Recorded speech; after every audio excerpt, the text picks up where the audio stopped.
Welcome to Nick and Dave Deep Dive the Metaverse, a podcast exploring cult classics, subculture, and geek media. I'm Nick. And I'm Dave. And we will be your tour guides for this deep dive of David Fincher's 1999 transgressive black comedy psychodrama Fight Club, based on the Chuck Palahniuk novel of the same name. And I'm going to start this off with the Chuck Palahniuk quote that I saw in an interview. What if there was a place you could go and get into a fight as casually as you would go ask someone to dance? What are the rules for that place? That was the seed of this entire story before anything else. Huh. Interesting. He's a pretty interesting guy. I've been kind of dabbling in his interviews and stuff too. Yeah, he seems really like a kind of guy I'd want to have a beer with. You know, I mean, he lives very close to you. That's true. Like very, very close. Like, I don't know exactly where, but probably less than 3 miles from here. Wow, I didn't know he actually lived out here. I thought he lived in Portland. Oh, no. He lives on, it's like a former church compound. I don't know exactly where that's at. It's just up the hill. Yeah, so that's what I thought. Yeah, he's very close by. We're in Palahniuk country. Okay, yeah, that's crazy. I didn't know that because I did a lot of land searching around here, so I kind of got to know the countryside when we were doing real estate hunting. Mm-hmm. But anyway, this is a banger from 1999, which was a big year. The Matrix came out. Yeah, a lot of really influential films, especially for like the millennial generation. Like all the coming of age movies for that generation came out in 1999. Yeah, I was just looking at this and I was like, man, this movie, this era, it just took me back. Just watching this. It's kind of like when we watched The Crow. I was from earlier in the decade, but I was really transported by watching this movie. Is this a movie that you have revisited? Because it wasn't for me. I saw it in the theater and kind of memorized all the important quotes and everything, but I've never been back to it until now. Oh, I've watched it several times after that while, I was still young. I'm pretty sure that me and Diver Lance watched this several times hanging out. Oh yeah, as soon as I posted on the Twitter that this was the next deep dive, he came with the his name is Robert Paulson quote right off the bat. For sure. Yeah, I'm pretty sure this was watched on repeat in the back room while playing some Star Wars CCG back in the day. Yeah. And that's a nice segue. That's what inspired us to dive into this was, of course, the tragic passing of Meat Loaf. Yeah, who plays Bob, the big moosey, the big cheese bread, bitch tits. Yeah, I love Bob in this movie. He's so good. And this is like we got back-to-back Tom Cruise. Brad Pitt, you mean? I'm sorry, back-to-back Brad Pitt. Yeah, we got back-to-back Brad Pitt movies, and the characters couldn't be any more different, right? Yeah, very different. And I said when we did interview, Brad Pitt wasn't really Brad Pitt yet. Mm-hmm. This is peak Brad Pitt. This is like at cool the height of his power. Mm-hmm. Very, very much. Yeah. So this movie, it was based on a novel that had only just come out. Like the novel was fresh. It was out in 1996. So they barely had time to, adapt it for screenplay and then make it into a movie. And the stars of this movie were just huge. Edward Norton, Helena Bonham Carter, and Brad Pitt. It's just big. And it's kind of great actors. And it's all of them like when they're at the height of their stardom, in my opinion. They're at their maximum power. Yeah. And the movie hits hard. I like the movie a lot. I don't want to bury the lead there. It was really good. I'm definitely an enthusiast for this one. My take on it as a grown-ass adult versus like a 22-year-old or whatever I was when I first saw it, it reads very different to me. Oh, yeah, for sure. Like I was all about the fire it up bullshit when I was young, but now I see this as a meta commentary. Oh yeah, it's like a commentary on toxic masculinity, kind of run wild. And but it's not just a commentary on toxic masculinity. It's a commentary on the male experience and having a sense of isolation, loneliness, seeking belonging, and lashing out with toxic masculinity because of it. Yeah, I was thinking of it on the drive over here, and a lot of the problem is I think we're bombarded with sort of like with ideas of like what is toxic, but we don't, in a lot of cases, don't have positive masculinity modeled for us. That's true. And we certainly, we didn't have it at home modeled for us, and you don't see it in the world anywhere. It's not as rare anymore. Come on, like Jason Momoa sneaking up and hugging Henry Cavill. That's like the sweetest thing ever, and everyone loves that. Jason Momoa models non-toxic masculinity. I think that's true. Yeah. I think Nick Offerman models non-toxic. Yeah, for sure. Like we have some people. There's starting to be some people that you're like, that's a manly man that I can aspire to. That's not an abuser and a dick. Yeah. Because if you're into being a dude. And you're probably going to look for some examples, and it's better that you look for people like those two guys than just like raging pricks that are power lording over other people. Then like Tyler Durden. Yeah, exactly. So like this movie, it cost them like $65 million to make, and they made $101 million. So it didn't quite double, but it made a fair amount. Yeah, its real success came on video. Yeah, it did. It did really well on video. It's done fairly well according to critics and whatnot. But of course, I'll get to the ratings when we get to our ratings. Okay. Perhaps we should just get to it and roll for initiative. All right, let's roll for initiative. Where'd my dice go? It's right by your beer. My beer. 6. I got an 11. All right, you're up.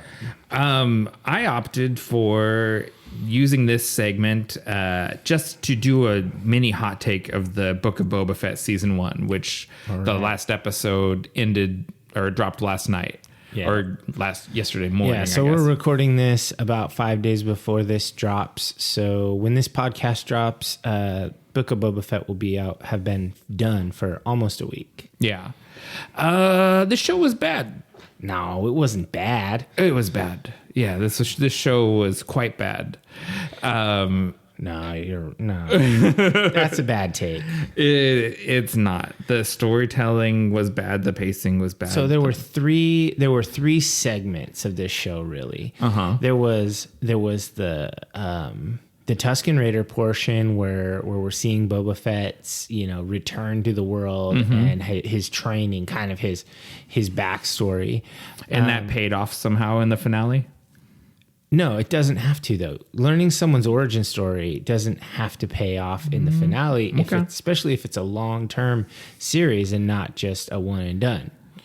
Okay. And then the second part was the gangster shit on the streets in Tatooine, and that was actually the worst part of the show. There was no gangster shit. Well, being the daimyo and doing these petty politics, like this could have been Game of Thrones, Tatooine, House of Fett, right? But it just turned out to be him getting duped like constantly. Yeah, just being completely incompetent as a crime lord. Well, Fennec was a way better crime lord than him. Yeah, and she should have been, and she seemed willing to do crime, and willing to do crime, which he doesn't seem to be willing to do. Yeah, he's old. That's exactly what Cad Bane said. You've gotten soft. Yeah, how about Cad Bane? You didn't really watch the cartoons? No. So I thought that villain was pretty cool in this show. For the 5 scenes he was in, and then dies. Is he dead? I don't know. That's same thing with Cobb Vanth. We don't know if he died. Cobb Vanth we see in the mid credits stinger. Oh. He's in the back to tank. Oh, nice! Because I didn't see that. It's because I like that character. Because you can't do Timothy Oliphant dirty. He's untouchable to me. I'm a stan for that guy. I love all the shit he does. I like him too.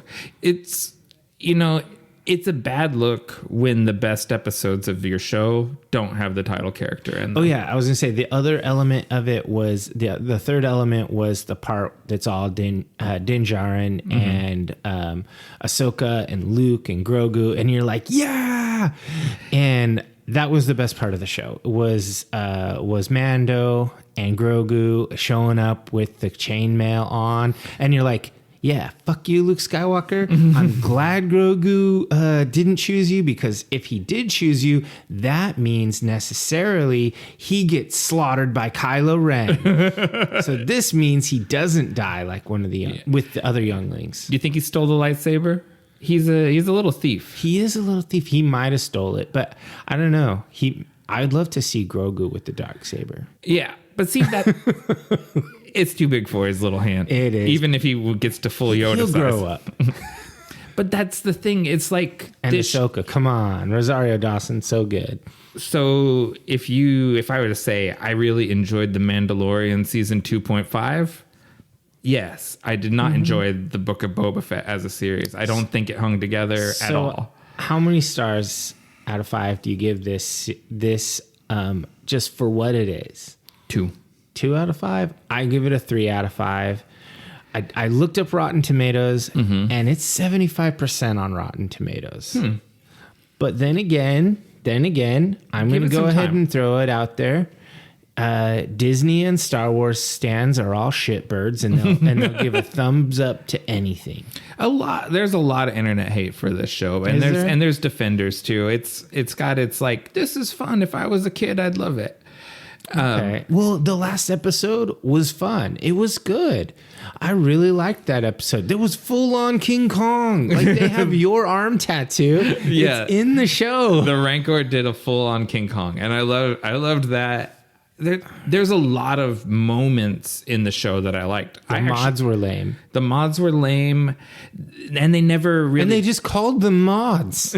And they never really. It never pays off. So like, part of It shouldn't have been 7 episodes. Minimally 8. But I mean, there needed to be a little more Boba Fett in there. Yeah. So you're singing my song. But I gave it 3 stars. I was entertained. Like, there wasn't an episode, except for maybe episode 2, where I was just sort of like, Well, so let's break this down a little bit. And this is going to go longer than I mean it to. But so your first 2 episodes, you have this mashup of Lawrence of Arabia and The Godfather 2. Yeah. We're flashing back to Lawrence of Arabia, and it's using the storytelling device from The Godfather 2, where we're flashing back to the young Corleones. And I liked all the flashbacks. I like the flashbacks, but they don't inform the present. Like, the two stories have to be parallel in a way that it pays off when he pulls out the gaffy stick and does Cat Bane with it. We've already seen him use the gaffy stick better in Mandalorian. That's true. It doesn't pay off. There's setups that don't pay off, and there's payoffs that didn't have a setup. Like, there's a scene with the mods and the country folk from Freetown. Oh yeah, where they come to this. Who cares that the desert girl and the fancy city girl become friends? I assume we should have cared, because those characters should have been established better earlier in the series. Yeah, that'd be better storytelling. I was like, okay, Country Mouse and City Mouse became friends. I don't actually care. Right. That's the point. That's why it's bad. That's bad storytelling. I did like the bartender, though, how he took over when Cobb was injured, and how he was resistant and curmudgeonly, and then he came in and he was the turret gunner. And I can tell you, as a former turret gunner, yeah, that's he did an important a good role. job. Yeah. That's a good. I know. But then their reinforcements ended up. They had an assault vehicle for some reason. Yeah, that was pretty cool. That's pretty cool. But it was just a bunch of like dirt farmers. It wasn't like they brought an army. They're citizen soldiers. Anyways, I don't want to shit on this show too much, but it was bad. I can't say it was good. I'm going to just say that Rotten Tomatoes is a lot closer to mine than yours. I love how you rely on them when they back you up. And I condemn them when they don't. Exactly. That's how I roll. Did you have any other news for your initiative? I have a few things that I want to talk about that are just some quickies. Peacemaker, I'm loving it. Are you? Amazing. I'm so glad. I fucking love it. Eagly. Did you know Eagly's not even in the comic? He was made up for the show. And he's completely CG. And he's so good. I love Vigilante. Oh, man. That's a character that means... I mean, all of these are characters that mean jack shit to me from comics. Yeah, because they've made me lame. love. Yeah. Same thing James Gunn did with Guardians. It was like, I always hated Drax the Destroyer, and now, like, he can move me to tears. Yeah, he loved Drax. Yeah, so, like, I'm loving Peacemaker. It's so good. It's not done yet. The season's not over. I don't even know how many episodes there's going to be. Yeah, I don't either. But I'm just putting it out there, divers. If you aren't watching Peacemaker, and I swear off comic book shit, but I had 3 separate people tell me I should watch it because I would like it. Nick was one of them. And I do, because it's stupid, but also funny. And like, cause when I say stupid, I mean like Peacemaker himself, John Cena, is ridiculous. Yeah.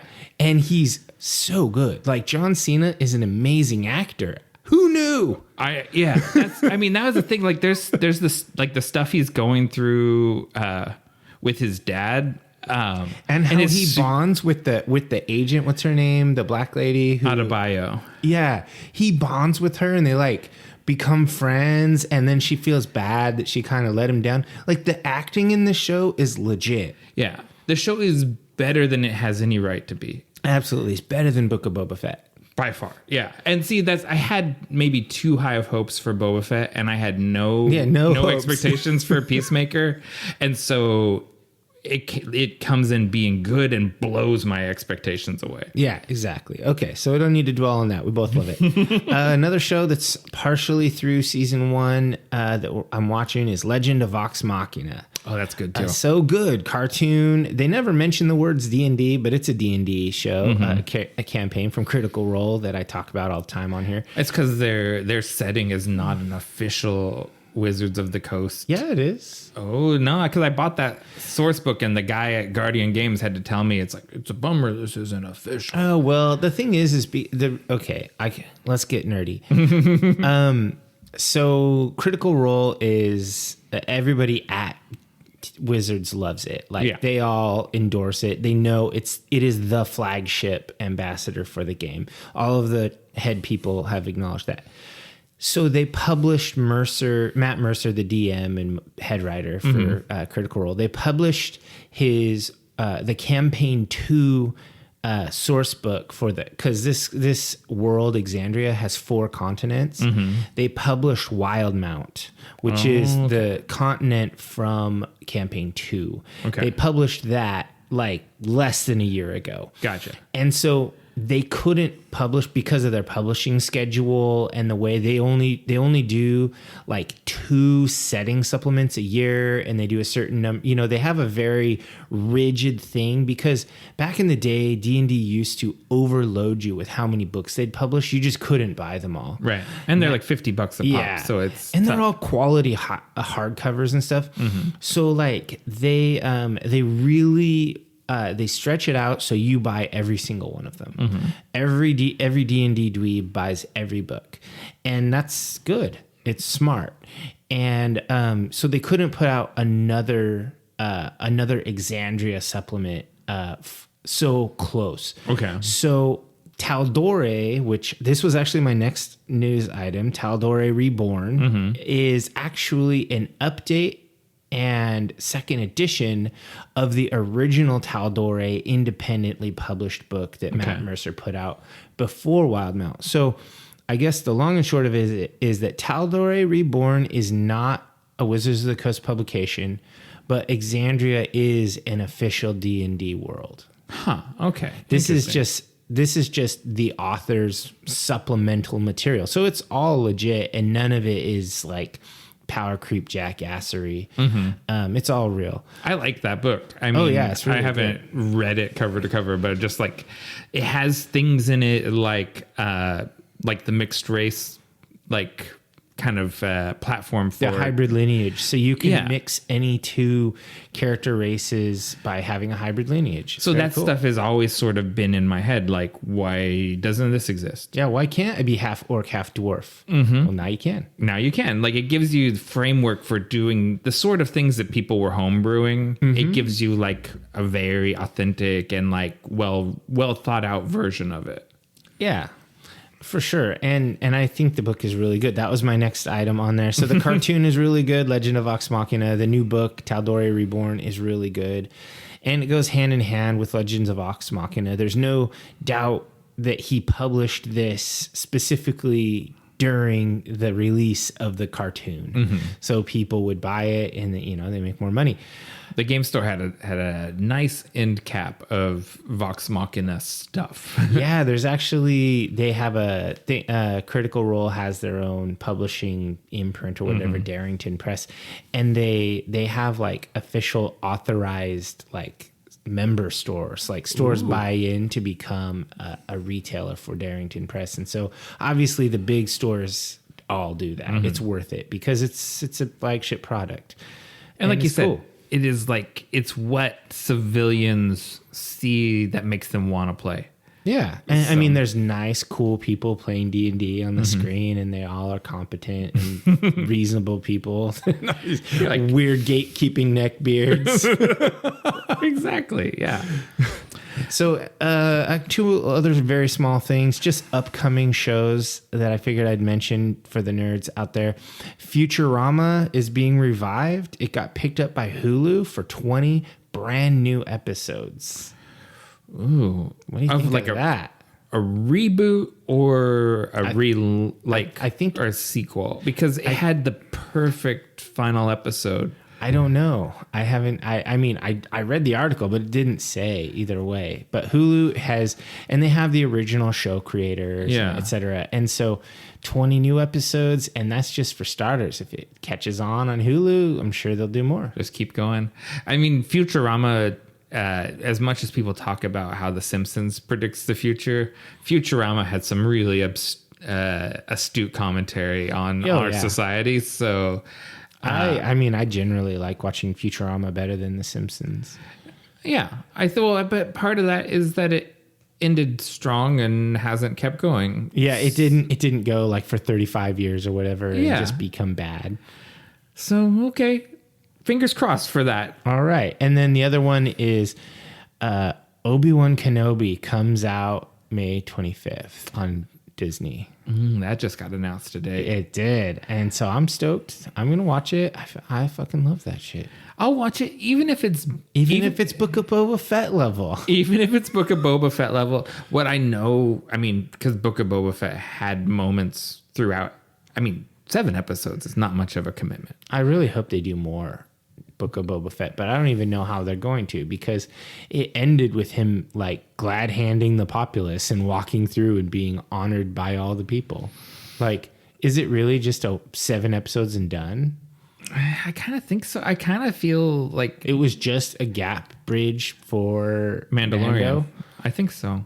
That's kind of what I think. It's like Favreau, Filoni, and Rodriguez had just a little bit more to say about Boba Fett, and they had a gap in the schedule. They dropped the ball. Yeah, I agree. All right, so yeah, Obi-Wan Kenobi's going to be good. Let's get on to podcast fuel. What do we got? Okay, hold on. You surprised me by switching to podcast fuel. We have from Terminal Gravity out of Enterprise, Oregon, Tap Out. Keeping with our Fight Club themed, it's an American strong ale whose finely balanced blend of lightly kilned malt, crystal, and cascade hops, and a bit of rye gives it a smooth drinkability. It's a beast of a beer, 9%. Yeah. Luckily, it's in a stubby can and not a tall boy, so we don't get punchy by the end. Yeah, it definitely is a malty beer. I can definitely taste that. It's borderline on malt liquor. Like that sort of flavor, that sort of thick mouthfeel, but it is drinkable. I mean, I've just about finished it. Yeah, it's pretty good. I'm down. All right, so I mean, let's just get on to it. Let's take a break, come back, and deep dive Fight Club.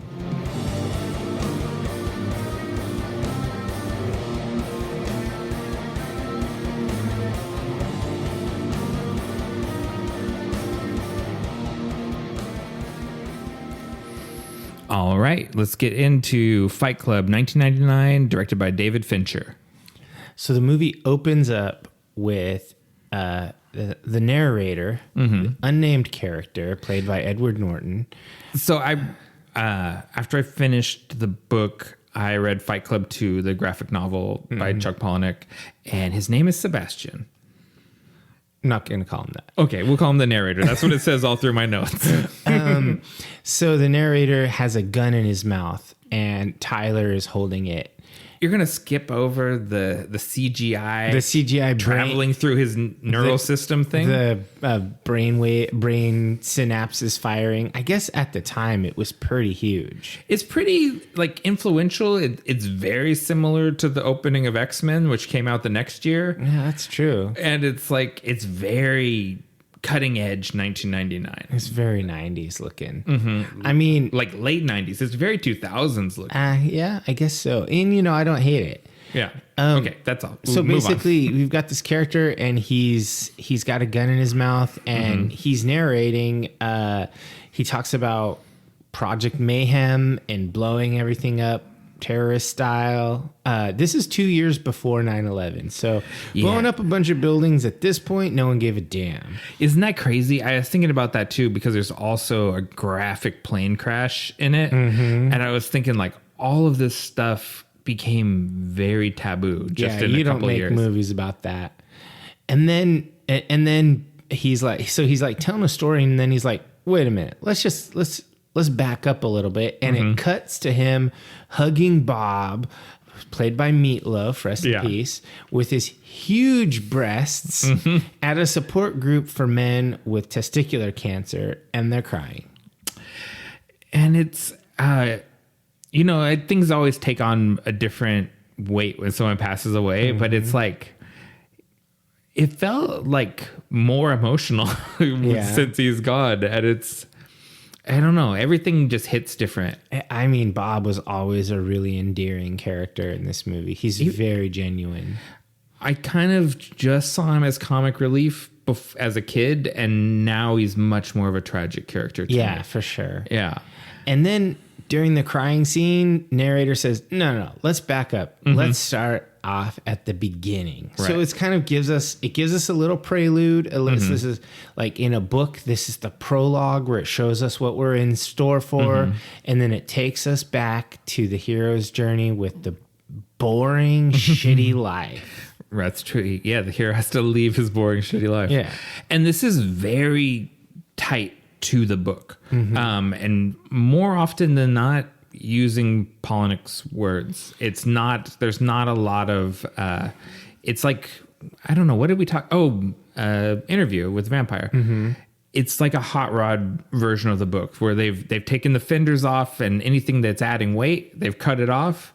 But at its core, this is the book translated. Yeah, there was an interview I watched where the director, I believe, who also did the screen adaptation, he said he went through the novel with a highlighter, and he highlighted sections that were going to be direct ports, specifically really good dialogue. Yeah. That he didn't want to change at all, and he wanted it to remain clear to the artist's vision. And it was really interesting because Palahniuk talks a lot about the book, The Hero with 1,000 Faces. Yeah, he does. He's an adherent to the monomyth. That's his blueprint. This movie follows the blueprint pretty much. And it's hard not to love the blueprint because it's ingrained in our human experience. It's such a well-established and satisfying way to tell a story. Yeah, no, totally. And so just knowing that I'm in for something that's going to follow a very satisfying template, I'm in for it already.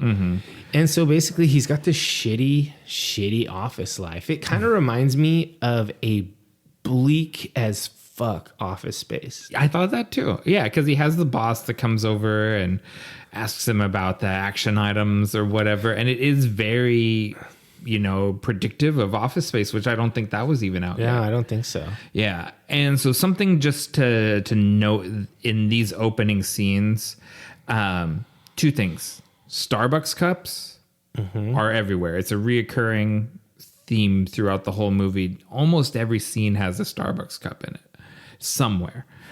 So if you're that kind of person that goes through frame by frame, happy hunting. There's lots of them. And number 2, there's little flashes of Tyler in these opening scenes occasionally. Yeah, he's just like in for a frame or whatever. Yeah. When he's in the support group, you see him with his arm around somebody. When he's in the office, you see him at the copy machine. You just see Tyler is present in the story right now. It's just the seeds of Tyler.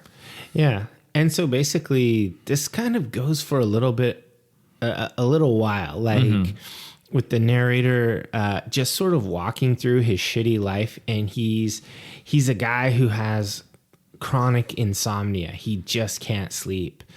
And he's completely unfulfilled by his job. He lets, and he's just becomes like this horrible consumerist who just, is obsessed with things and buying stuff, and he's just kind of like a garbage drone. Yeah, he calls it, what is he called? The IKEA nesting instinct. Yes. And that's like it's a real thing that people kind of like kit their whole apartment out in IKEA stuff, and it's like IKEA can give you that sense of something individual while it's something very commodified. Sure. And so this all just kind of hits hard. Like you're like, yeah, you kind of know people like this that live this life.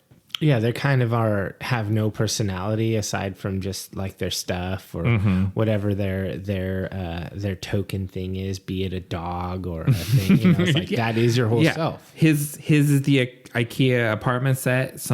It can be all about the dog. Yeah, those are all real stuff. And he's going to the doctor to try and get some help for this insomnia, and the doc is no help at all. Yeah, it's basically just like, no, fuck off. Yeah, you're med seeking. And he says, you want to... And he's actually... There's things that are put into this story that are presented as facts that are not true. Insomnia is very serious. Yeah. And you can die. No one's ever died from insomnia. This is a bad doctor. I mean, obviously, at some point you'll collapse or whatever. Yeah. But like if you collapse while you're driving or something like that, that's lethal. It's much more serious than the doctor acts like it is, and the doctor gives him this sort of toss away thing about, if you want to see real suffering, go to this church for the cancer survivors. And then you'll see some real suffering. Yeah, and that's how our narrator gets hooked on support groups. Yeah, so he starts going to these like really tragic groups, and he just goes there and he just says nothing. And whenever he says nothing, they think it's even worse than it is, and they all just pour out real emotions. And it seems like that's sort of what he's seeking, like, because he lives in a really fake world. And when he goes to these support groups of people who are either dying or recovering from horrible tragedies, he encounters authenticity. And that's what he's lacking in his life. And it gives him the freedom to express his emotions, which he doesn't really even know what's wrong with him at this point. Like, he doesn't know why he's unfulfilled. He doesn't know why he's sad, but it's a place that he can let that sorrow out. And in a weird way, I don't feel like he's inauthentic. Like, he doesn't have testicular cancer, but he is authentically suffering. He's depressed. Yeah. But it's working for him for a while, and then it all kind of falls apart when Marla Singer shows up. Yeah. He's engaging in some dark tourism. And then when she shows up, it ruins it, because then he can't be authentic anymore, because he knows that it's not real anymore. Yeah. There's another fake person. Yeah, her lie reflected his lie. And then he's unable to cry and thus unable to sleep again. Yeah, and so it's he kind of confronts her, and they agree to split up the groups. and I'll take this one, you take that one, Yeah. whatnot. And then they exchange numbers and part ways. Yeah, and this is like a really interesting scene because he confronts her and she just sees right through him, and he follows her around, and they have like a sort of chemistry with each other, and kind of instantly. And she's this like bohemian alternative person. She's really cool, and he's really lame. Yeah, and he kind of follows her as she goes to this laundromat, steals a bunch of jeans out of the dryer, and then takes them to the vintage store and sells them. Yeah, and like she's just like seems very cool and sure of herself, and just kind of puts him off his game. And there's an important moment here when they exchange numbers, and she walks out in the street and she asks him what his name is. And then a bus travels in front of her. She's gone after the bus has gone by, and he wakes up on a plane. Yeah. So this is not to bury the lead. Tyler Durden is a alternate persona of the narrator. Yeah, spoilers for the 20-year-old movie. This is the first time Tyler takes over in the story, because he has a big time lapse there. So it seems like meeting her and her asking for the name, and him wanting to be the person that can be with her. Is the thing that makes him, where he's been poking around the subconscious, he comes out there. Yeah, he wants to be the cool guy, and so he becomes the cool guy. Right. And then it cuts to him on a plane, and this travel montage, and I love the monologue from the narrator where he's describing everything else. Everything is single serving, and the people sitting next to him are single serving friends, and then at one point, so he's describing his job, what he does as a automotive recall coordinator. And he talks about how corporations do the math, whether it's worth it to just pay off the lawsuits or to issue a recall. Yeah. And when I was a young person, I was like, what the fuck? I always knew that shit was evil. I always knew that the man was out to get you, and this shit is real. Yeah. And it kind of blew my mind, because I've always been kind of a cynical person, and this just confirmed it. And it's like, it's one of these things where it's not a fact, but it's plausible. Sure. Like, and it's very like he lays out the formula, like he's like A plus B, or A times B times X. Like he lays out this whole formula, and it's like, God, that's how they work. It's got to be. Yeah, and like the lady on the plane asks them like what car company do you work for? And he says, a major one. It's Ford, right? It does seem like it's Ford. It does seem like it's Ford. Especially around then, there was the Ford Explorers that were blowing up. And we see like the Lincoln emblem a few times in this movie. It does seem like it's Ford. I don't know, plausible. We're not, no libel against Ford here, but plausible. Yeah, we're just guessing. But yeah, so it's crazy. But on this flight, he meets a soap salesman named Tyler Durden. It's not so before they're on the flight together, there's two kind of Tyler moments. Oh, okay. So when he wakes up in the plane, he says, if you wake up in a different time, in a different place, could you wake up as a different person? And he says this while him and Tyler are crossing paths in the airport. Like they're on those flat escalator elevator things or whatever. Yeah, and they're going past each other. And it's kind of, it struck me as important because Tyler is becoming more real as opposed to just flashes. Now he's interacting with the environment and stuff. And then we have what you're talking about, where he wakes up kind of all of a sudden next to Tyler on the plane. Yeah, and they've really set up this idea that the narrator has trouble. He has like weird sleeping problems. So waking up and falling asleep and passing out and whatnot, it's very plausible in the story. And so he meets Tyler, who's a soap salesman, and he's just like obviously a too cool for school kind of a guy. Yeah, that sort of sleazy cool that's only possible if you look like Brad Pitt. Yeah. Because most people are just sleazy when they behave like this. But when it's Brad Pitt doing it, you're like, oh, so cool. Yeah.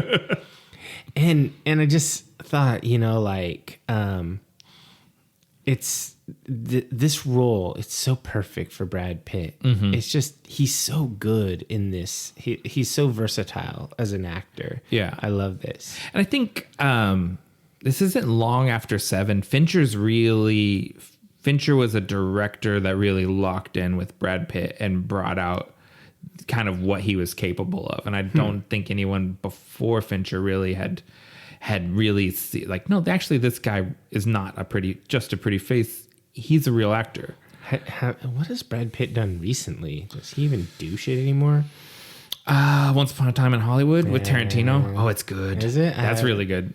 I kind of gave up on Tarantino movies. It's just kind of weird and off-putting. And he's past his Imperial phase, but he's still doing good work. Yeah, he's definitely past his Imperial phase. Let's not get taught on Tarantino. So Tyler is, I call it a mix of quips, bullshit philosophy, and anarchist cookbook factoids. And he's just sort of like, it's like, I love the bullshit philosophy though. That part speaks to me. It's just Nietzsche. It's just it's very nihilistic. and I love it. It's great. Yeah. And so does the narrator. He thinks Tyler is the cat's pajamas. And he takes his business card for the Paper Street Soap Company, and then they kind of part ways, and they have that moment where he says, "Now a matter of etiquette, do I give you the ass or the crotch?" As he passes him in the airport, and that is one of a million things from this movie that you hear constantly in real life. Like people still quote it, and the quote is detached from the movie. Yeah, like when they say that when they're passing you on a plane, they don't even know it's from Fight Club. I forgot it was from Fight Club. Yeah, this movie is so quotable. Like there's so many things that are said in here that just stuck with me and stuck with a lot of people. So yeah, they part ways, and narrator goes home and he finds the upper floors or whatever of his apartment building in flames. And something exploded. Did I miss something? You missed that his luggage got stopped at the airport. Yeah, that's true. Because I have been going around and around about whether or not there was a bomb in it. Because he did talk about wanting the plane to explode while he's on it the whole time. Yeah. And so, because you get this impression Tyler has, whenever he's out, Tyler is active. Mm-hmm. And then there's these nebulous times when they're both active.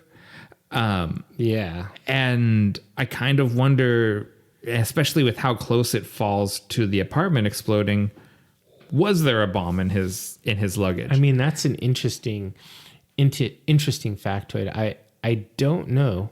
Yeah, I don't know. There's this is a movie. It rewards multiple viewings because it keeps giving you little nuggets, little things to think about. Yeah. So basically, his apartment blew up. There was a gas leak on his floor. Mm-hmm. And I thought this was a really cool scene where they actually go through, like, kind of follow I don't know, it's almost like drone footage of a explosion or something. It's really strong CG for 1999, right? Like, and it's like this movie still, it doesn't look new, but it doesn't feel old, if that makes any sense. Yeah, I think part of the thing about the way that it looks is that it was shot in a way that was really stylized. The lighting in the movie, it's just extremely interesting looking. I almost put that neo-noir into my sort of ramble of genres. Actually, in my notes, I said this is a very noir looking movie. And it has a lot of the elements of a noir in the lighting, in the narration, voiceover. Oh yeah, I hate voiceover too, but this whole movie is voiceover. Mm-hmm. I thought about that. The main character is called narrator. Yeah, and then sort of bittersweet ending. Like, it's all very noir.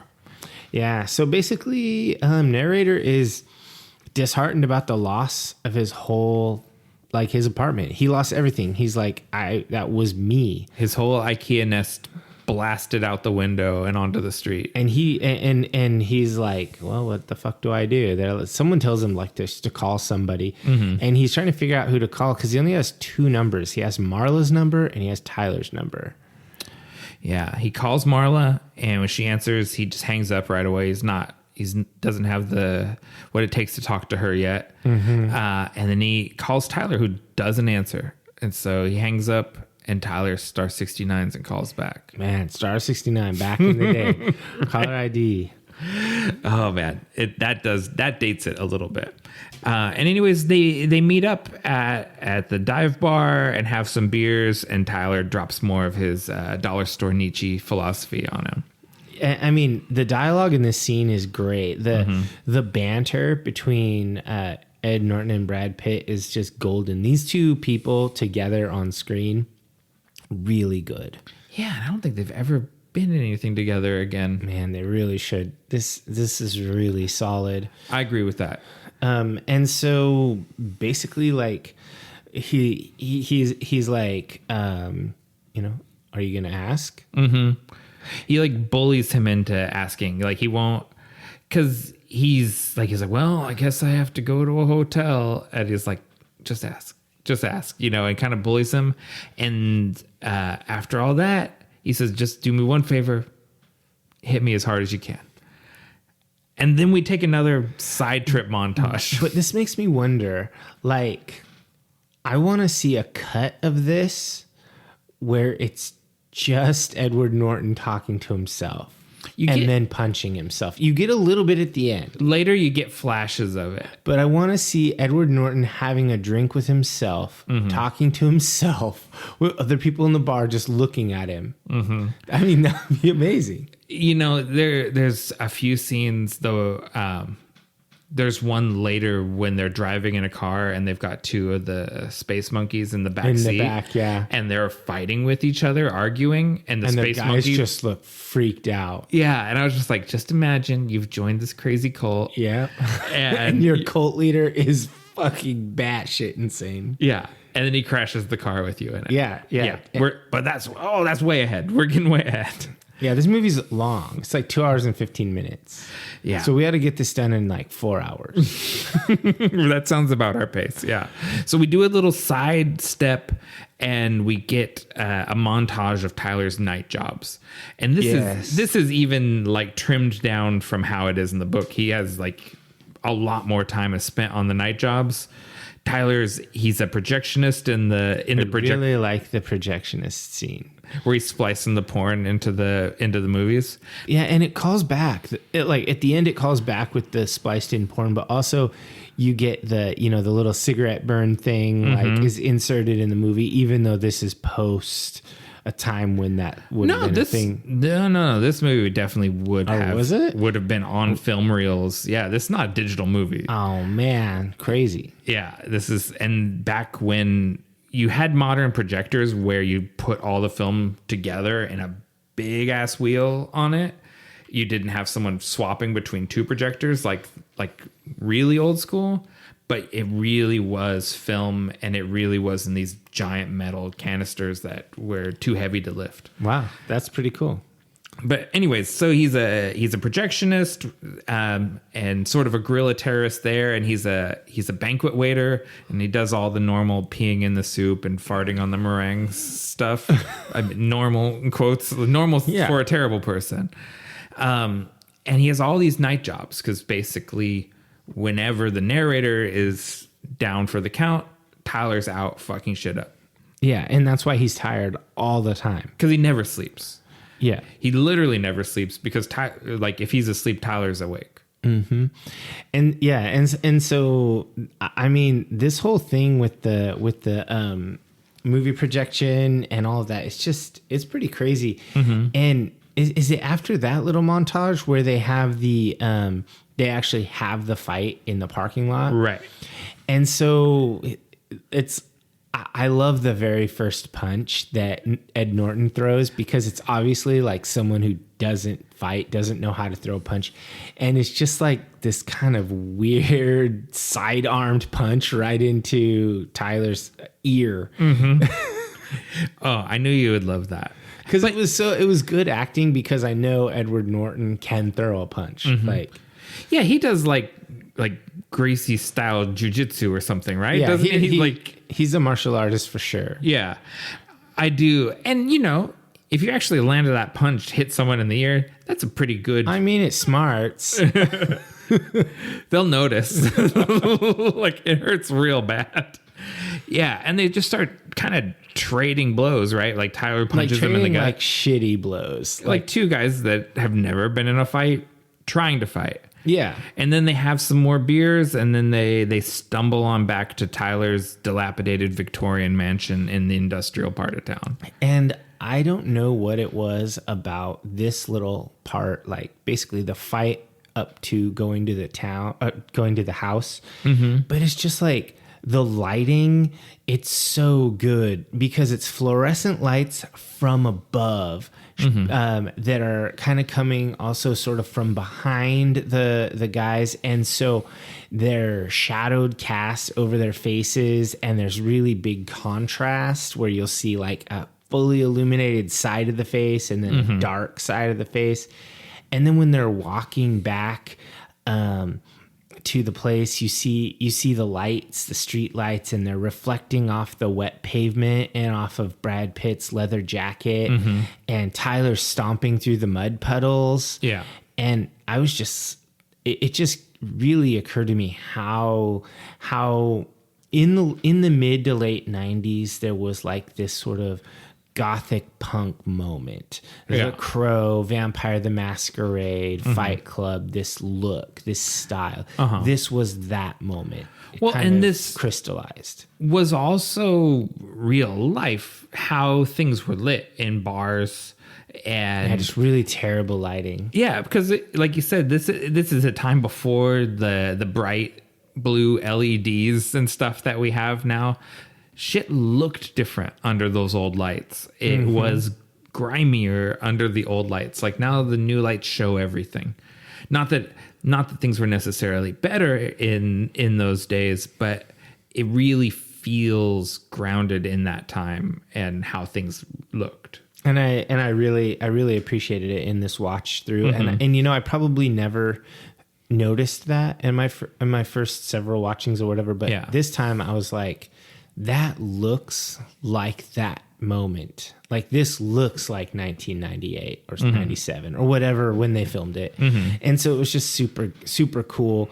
And then that old dilapidated Victorian house. Oh my God, so gnarly. It's like, it's just ready to collapse. It is. And, I don't know. I never got around to looking up where they filmed this.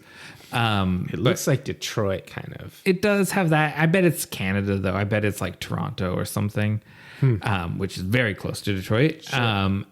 But those abandoned Victorians are very prevalent in Portland, Seattle, and places kind of around here. So it feels very rooted in our reality and in Polnick's reality, because he's living in Portland writing this. Yeah, it's in this ancient house. It's at the time I just fucking loved it. I was like, oh my God, I want to live in a place like that. Yeah. Now I look at it, I'm like, I bet it stinks so bad. It smells like mildew. The basement is a swamp. Oh man, I just quick sidebar, and this was a couple years ago now, pre-COVID and everything. Lisa and I gave a friend of ours a ride, like. She'd posted on Facebook, like she needed a ride to the bus station, and we went and picked her up at her shitty punk rock house. And I was like, can I use the bathroom before we go to the bus station? And anyways, and I went inside, and it's just like that sort of punk rock house where there's any room that can be a bedroom has a mattress on the floor and someone renting it, and it's just like the kitchen, the mac and cheese pot sitting there in the sink, and just all of the stuff. And I was like, oh my God, I'm so glad I don't live like this. I'm so glad to be an old guy. That crazy rock and roll lifestyle that we cringe at. So hard. I was like, this looks miserable. How do they do this? Yeah, I see more than a couple of dishes in the sink, and I'm like, what the fuck is happening with my life? I better take care of this. Oh man, yeah. So, anyways, it's that kind of house, and we get a whole montage. All their furniture is stacks of Reader's Digest, which is very, very industrious of them. Yeah, I thought that was really cool, and it kind of cuts over to like they start having fights outside of that dive bar, and it's attracting more people, and it's kind of like this montage of back and forth with Tyler and narrator and fighting and stuff. And they have like this odd couple relationship. Yeah. It's like Tyler the douchebag and narrator the straight guy.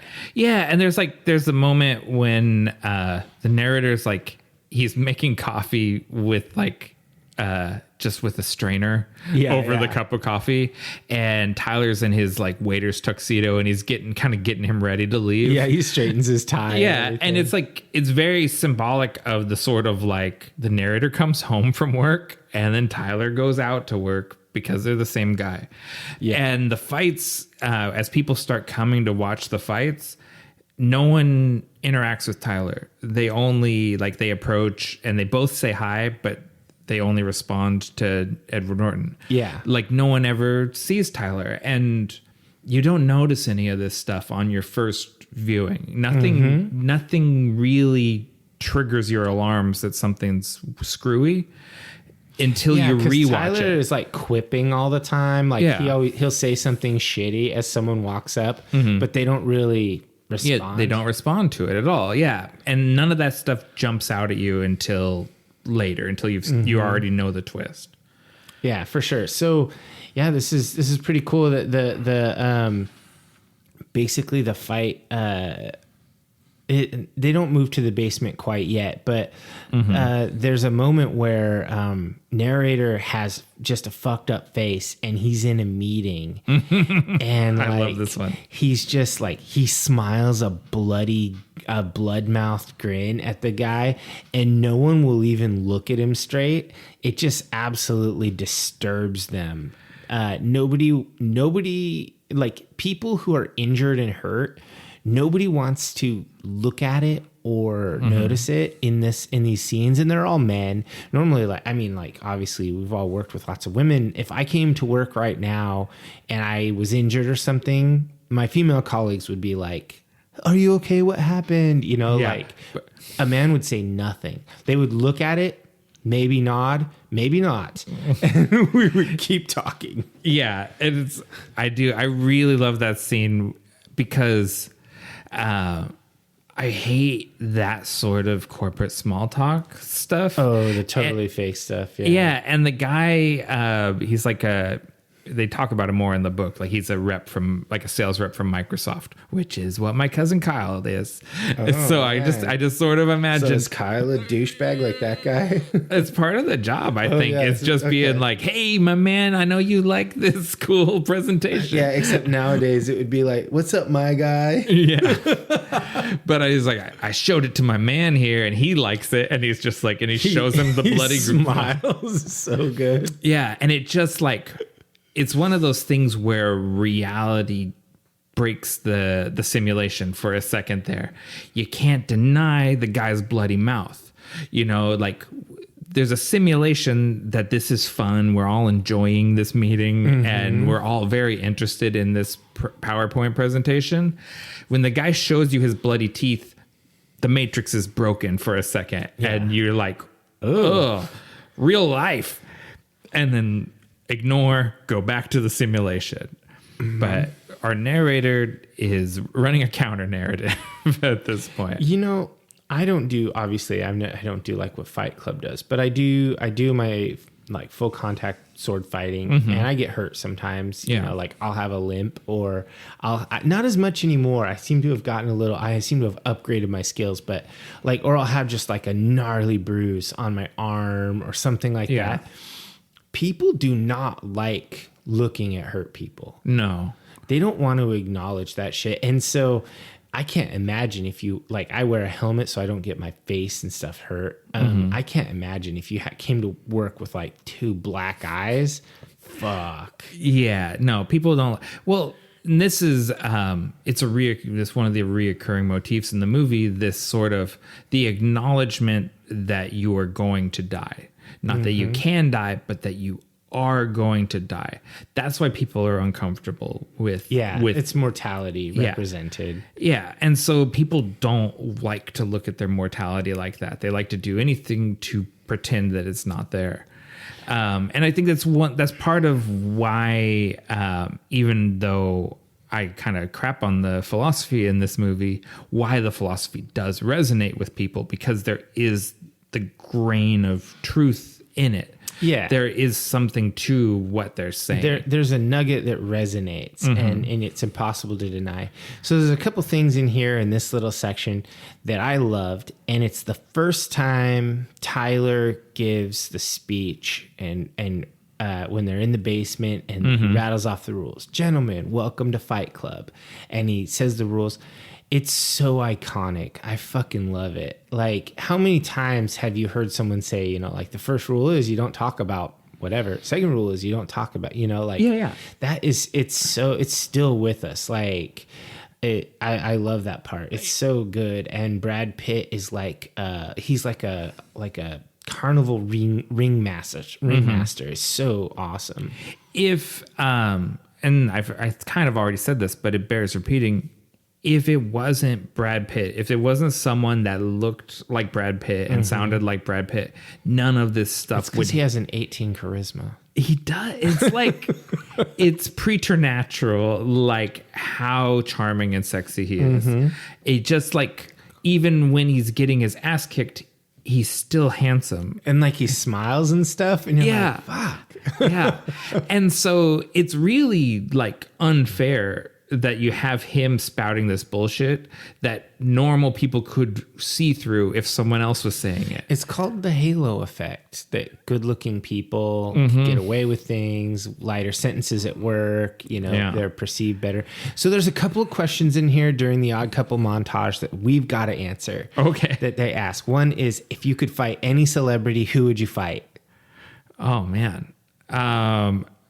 You know, I don't know. This would speak poorly of me, but the first thing I thought of was Paul Giamatti, and it's not because I think it would be like a good fight. I just feel like I could just rock him quick. You feel like you could win that one. So when I asked myself, who would I fight? I thought immediately Kanye. Oh.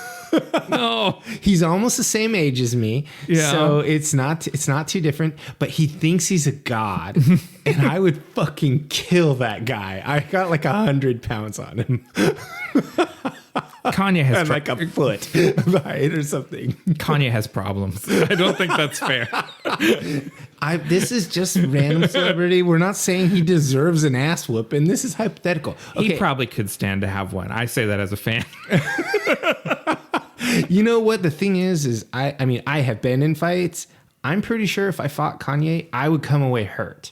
He would do something to hurt me. I would win, but it would not be unscathed. He seems scrappy as fuck. I bet Paul Giamatti carries a knife. Shank you. Like, oh, what is this? Fuck with the wrong guy. He's like, I carry a little knife. Yeah. All right. And then the other one was any historical figure. Who would you fight? Oh, man. Any historical figure.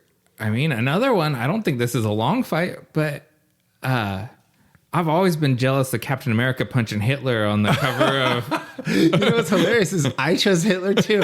For the exact same reason I chose Kanye. He thought he was a god, and I want to fuck him up. I want to teach him he's just a man. And that's when you don't even have... There's something really freeing about when you don't have to care at all. When you could, because it's totally evil. You could just destroy the person. You could do the full, like what happens to Jared Leto, just pound him into the dirt. Exactly. And you're like, fine, it was Hitler.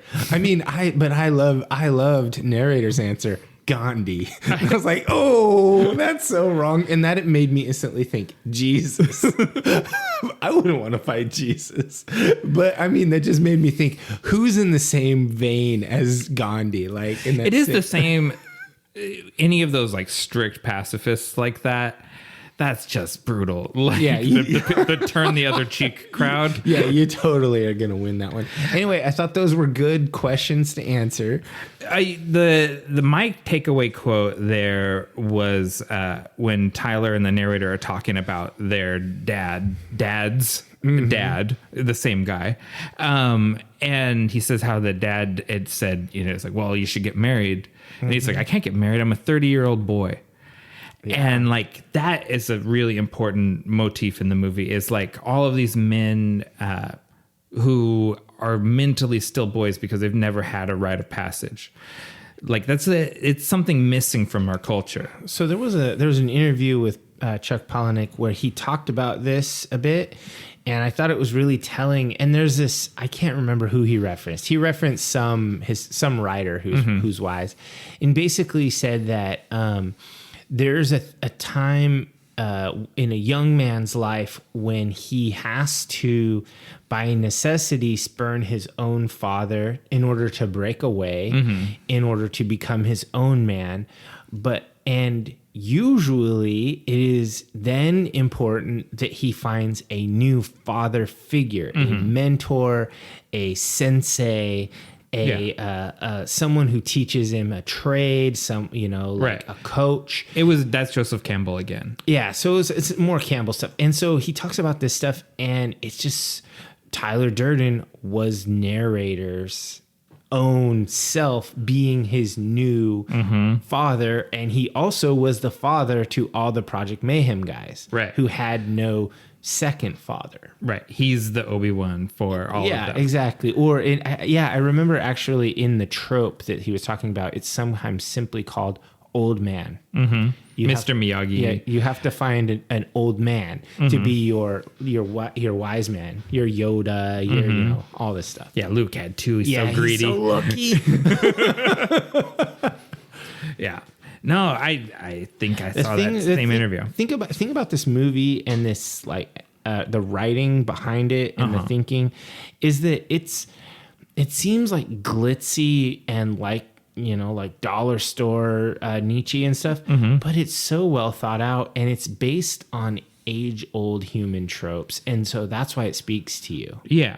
And Palahniuk is a journalist by trade, right? His degree is in journalism, and so everything is meticulously researched, and that gives it this sense of grounding. It makes it feel very real. It's not just someone's like crackpot, like, wouldn't it be cool if story? Yeah. It's like, it feels like a true story in a way, even though it's a complete fabrication, because it's grounded that way. This is the tale of a madman, Yeah. And what's next? I had my note here that the fights are so visceral and brutal. They're not like choreographed dance routines. They're not Jackie Chan fights. Oh, no. They're not funny. They're not cool.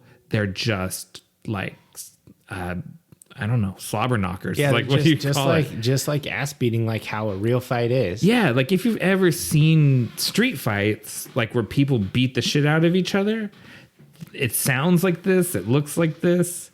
It feels really raw and real. Yeah, I think whoever did their fight coordinating was really good. So then I guess next thing in the movie is it cuts to Marla calls the house because she's taken too many pills and she's feeling, she's going to die, and she's basically calling, and narrator answers and he's like, the fuck? Like, yeah, because Tyler and because she doesn't like, he doesn't like her. He has a chip on his shoulder about her. It's very teenage boy like I like you but I hate you. Yeah, it's really gross. Like, and this is another one of those moments where I realized a lot how much my perception has changed from being nearly a teenage boy when I saw the movie, like in my early 20s, to now a guy in my 40s. Marla's so much more sympathetic and tragic than I gave her any credit for originally. Yeah, I thought she was just kind of a lame thought. Yeah, and now I think it's pretty sad how she was shit upon. Yeah, by these people. Turns out women are people. What? Yeah, we learned this over these last 20 years. It took us time, but we got there. Yeah, and so he just kind of puts the phone on the receiver, and he's content to let Marla just sort of ramble on while she maybe overdoses, maybe doesn't. And we like whatever. And we see Tyler in the other room practicing his nunchucks. I love that. He's just like, there's this talk about overdosing on drugs, and Tyler's doing nunchucks in the background. Yeah, and then there's a jump cut, and we have this really weird, surreal, like CG sex scene. It was like a sex trip montage. Yeah, weird. The narrator, and he wakes up all of a sudden, like one of his like. I didn't know I fell asleep moments after having this sex dream about Marla. And he comes out of his room, and Tyler's door is closed, which he thinks is weird because Tyler never closes the door. Closed. Yeah. And there's condoms in the toilet, which that's also weird because there's never any girls here. And he goes downstairs, and then he's just totally shocked when Marla comes downstairs. Yeah, she comes downstairs, and narrator's like, "What are you doing here?" And the look on her face is like, the fuck? It's fucking nuts. Like, because we learn, that Tyler went and rescued her and helped her get away from the cops and brought her back to his house and then had sex with her and kept her up so that she wouldn't fall asleep. And it was just... and her look is just so crazy. Yeah. After you've seen them like on, future viewings or whatever, after you've already seen the movie and you know the twist and everything, watching Helena Bonham Carter throughout this movie, every time she has these scenes with Ed Norton, when in his mind Tyler's in the other room or whatever, and he's acting as though this is the girl that Tyler is banging. It's like, yeah, this is my roommate's girlfriend who I don't like. Yeah, and like her face and all of her reactions are just so good. Like she's kills it in this movie. Yeah, it's amazing. And there are some crazy lines in here. Like she goes, "My God, I haven't been fucked like that since grade school." And when I first heard that, I was like, oh, that's so gross.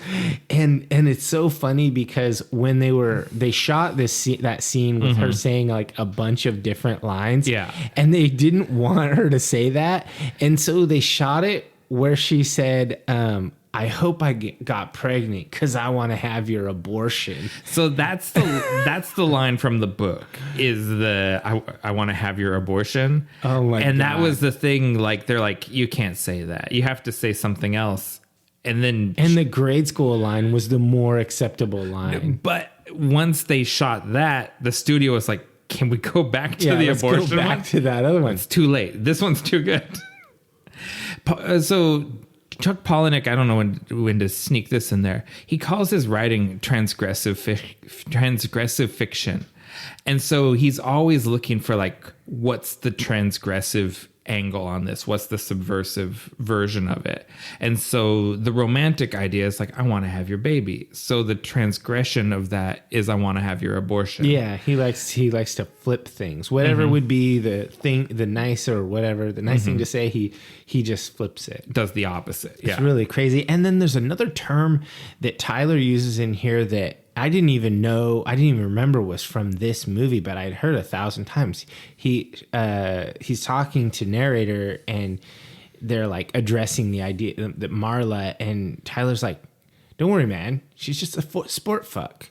And I was like, oh man, like I forgot that was even in here because I heard guys in the Army say that like 12 times. Like, ugh. And it's a pretty gnarly, brutal concept, but man, he says it so casually. You're just like, whoa. Yeah, Tyler is disgusting. It's like he's really awful. But it's Brad Pitt, so it's like you laugh at everything he says. It's all bad Tyler. I don't approve of any of this. And Tyler, he makes narrator promise not to talk about him to Marla. Never talk about me. Never say my name. That is the real standout thing there. Yeah. Mm-hmm. And he has him like promised 3 times. Like he's very like wizardy about it. Yeah, and then it's so weird. There's some like really gnarly lines, like when Ed Norton, like narrator, is like kind of peeking through the cracked door, and Tyler and Marla are having sex, and then Tyler like opens the door and he kind of like puts his thumb over her shoulder, like pointing back at her. He goes, "You want to finish her off?" And and he's like, "No." This is a fully nude Brad Pitt. Dick just barely out of frame because it's just below the line, and he's nude except for dishwashing gloves, the yellow rubber gloves. And Marla is like kind of banged silly and falls off the bed in the background, and she's like, "I found the cigarettes." And it's like, oh my God, like they just have this whole like in the book he always says Tyler and Marla humping, which is just the funniest way to put it. And there's the whole Tyler and Marla humping montage of the narrator just being a salty bitch in the other room while Tyler is humping Marla. It's pretty crazy. The movie's still funny at this point, right? Mm-hmm. Like this is still a black comedy, and like we're having a good time. It's a very black comedy at this point. It's dark, but if you're kind of a gross person, you're enjoying it like we do.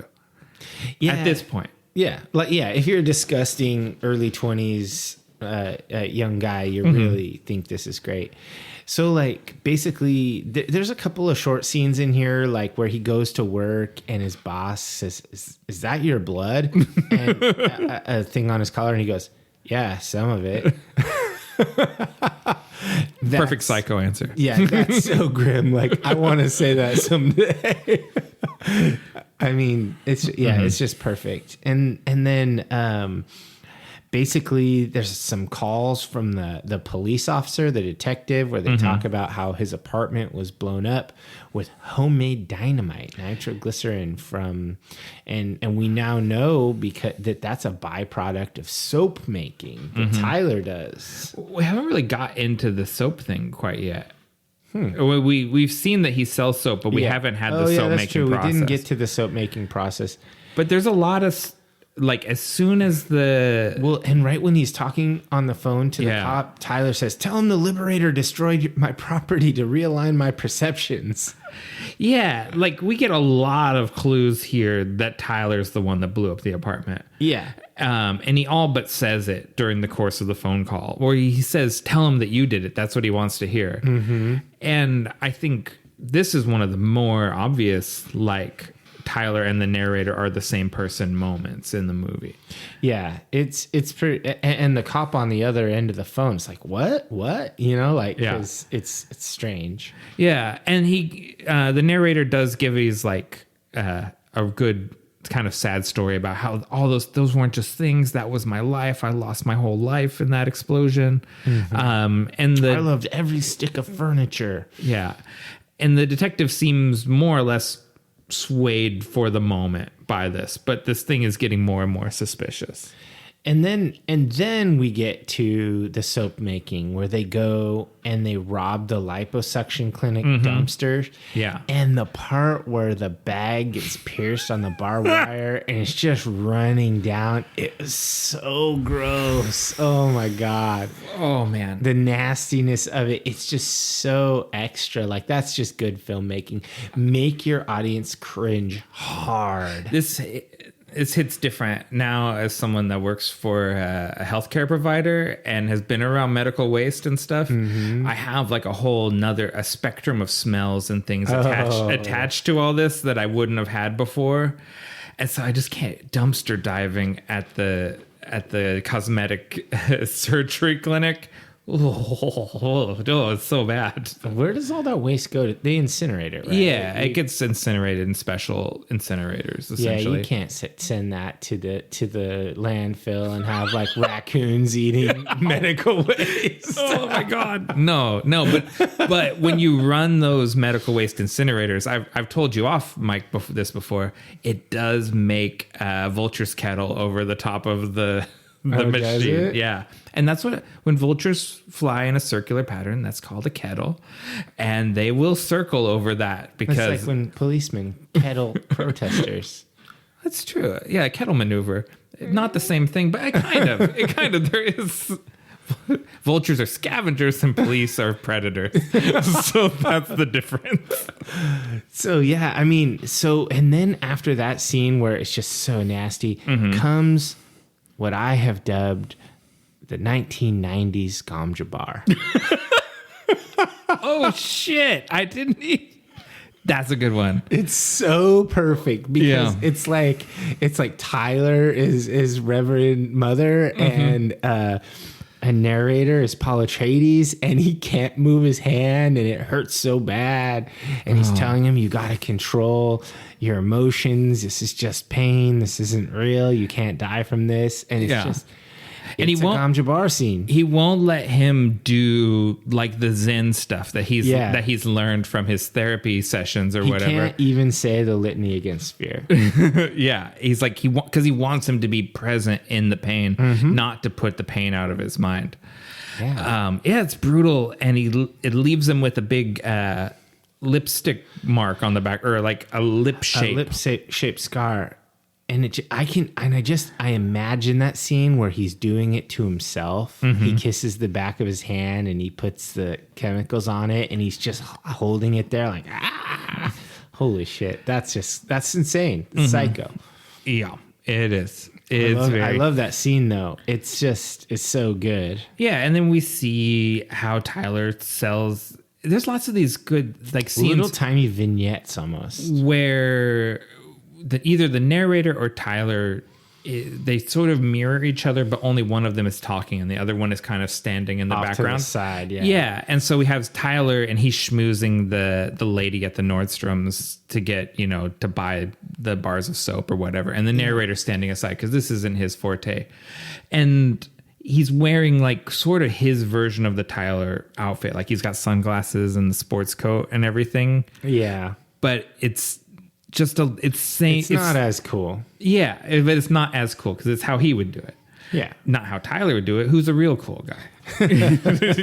It's just there's all this stuff that jumps out at you when you rewatch it. Yeah, it's pretty cool. And so you have that stuff, and then we have a scene where Marla needs a narrator to check her for breast cancer, and he's like, "What?" Like this is wildly inappropriate. Yeah, she calls his boss is kind of like questioning him about he left the rules for Fight Club on the copy machine. Yeah. And his boss is questioning him and Marla calls and he's like, I have to take this. And just like basically just shuts him off. Yeah, he just stonewalls him. Although we brushed over, he gives this whole like monologue about coming in with a Armalite AR-10 and plugging round after round into everyone in the office. I wonder why he said AR-10. Instead of AR-15. So an AR-10 it's the same platform as an AR-15, which is a civilian version of an M4 or an M16. But an AR-10 is the same platform but chambered in a 7.62 NATO round, which is it's a bigger, heavier round. It's the same round as an AK-47. Oh, okay. And so it's a very common round. But why, when you're rattling off firearm nonsense, why say an AR-10? It's way more obscure than an AR-15. But the AR-15 at this point in 1999, it has not been the weapon du jour of multiple mass shooters. Like it hasn't become quite the household name that and it 10 is. is one less syllable, so maybe it was just for the prattle. Yeah, just so it flowed better. Yeah, maybe It could be. That's how a writer thinks. sure. Yeah. But I just thought, like, how many mass shooters recited this to themselves before they went and did it? There's lots of stuff like, It's meant to be satire, but people take it seriously. yeah, or take it like as sort of like a mantra or like a thing to hold on to. That's like, there's really disturbing content in this. I agree. Yeah. I mean, I think that it's probably like this predates Columbine, right? Yeah, So- but not by much. yeah, and those kids were probably really into this movie. Well, and they wore black trench coats like The Matrix, which has kind of a similar like mass Right. shooting thing. Pull guns out of your trench coat and mow people down. Yeah. Yeah, like I don't know. I mean, yeah, I don't know what to think about that stuff because I'm not a proponent of censoring art, but there is this sort of like recycling effect where the art is commenting on something that's being observed, but then that observation gets amplified when it comes back around, and like compounding thing that happens. Yeah, and it's one of those deals where if you start trying to head that off at the pass or whatever, and you try to start censoring things because you're predicting that something bad is going to happen based on it, then you're choosing winners and losers in art when the art should speak for itself and people should be able to respond to art in a responsible way. It's kind of it's one of those deals. Like there's a lot of talk in the media nowadays about censorship, and if somebody have the right to be shitty because they're shitty, but harming no one but themselves, or even if you're talking about stupid shit, like let's just say Jackass, And then someone emulates and then it and hurts people doing themselves. their same shit. Is that Jackass's fault? I don't think so. No. I mean, same exact thing as Joe Rogan. Dumb shit takes cow medicine. Other people take cow medicine. I don't care. If you're dumb enough to take medical advice from a comedian that hosts Fear Factor, you're dumb. Yeah. And you should not have, and it shouldn't be on anyone to censor the people making art or being entertaining. It's true, but I mean, I think there is an aspect of responsibility. I think Joe Rogan is The responsibility is upon the listener. Yeah, no. Yes. Obviously, personal accountability applies to both persons, right? The listener and the speaker. So the speaker has to have a sense of personal accountability that their words have consequences too. Sure, but if you tell people I'm a comedian or this is art, like Dave Chappelle and his stuff, like this is comedy, don't take it seriously. And then people are like, listen to you said this X, Y, and Z. It was prefaced by this is a joke. Don't get your panties in a wad about it. Yeah, no, I think Dave Chappelle's way off track too. I don't know. I mean, but then it's a vicious cycle. Like Trevor Noah, big critic of these guys, but then people put him on blast for all the jokes he made about Jews 10 years ago, right? And stuff. So it's like at a certain point, the art is the art, and it's upon the listener to moderate their own behavior. It's true. I don't know. I see a Like, lot. I should be able to say in this podcast, you should go target practicing with your friends, shooting apples off each other's head. And if you do and you miss, it's not on me, it's on you. You're the one dumb enough to do that. And I said it satirically. Yeah, I don't know. We're getting way off track here. We are. But the thing is this whole movie is meta. Everything is about real life. Yeah. I don't know. And I don't want to... I have a nuanced thought on kind of all of the sub thoughts there, and I don't want to spend an hour on all of them. Okay. So we should get back to the movie. Yeah, maybe we could have some a bonus episode that's about like the news or real shit or whatever at some point, but it's probably not going to be funny or entertaining to anybody. I know, but is the podcast at all funny or entertaining to anyone? It is to me. This is just a circle That's jerk. the same reason I make music, because I like it. That's true. Let's get back to Marla and our narrator. So yeah, she says that she thinks she has a lump in her breast and she has to have it examined, and he needs to come and do it. And he's just like flabbergasted. Imagine this. Your roommate's girlfriend calls you and says she needs you to examine her breast for lumps. He takes this thing the worst way possible, right? Where he takes it as this is a commentary on how he's not a sexually viable being, right? Yes. Like he goes, she didn't call Tyler. She called me because she thinks I'm neutral. Not that you are an extremely close person to me. Not that you're someone I trust and value and am vulnerable with. He takes it as she doesn't want to fuck me. I'm just her little bitch boy to run over there and give her a breast exam. And the narrator sucks. Like, well, he's very immature. yeah, he's a 30-year-old boy, like he says. Yeah, he probably should. I mean, I don't understand why he didn't just say, feels very inappropriate. I'm uncomfortable with this. Yeah. But I want to help you out. Right. Like, I don't know why he just wasn't real, because that's what I would do if someone like that asked me. Like, I'd be like, Yeah, like, this feels uncomfortable. You should call your boyfriend Tyler, who's not me. Or your doctor. Or do you have a lady friend? He does say to call a doctor, and she... don't have money for that. Yeah. And this is elaborated on quite a bit in the book, because a few things.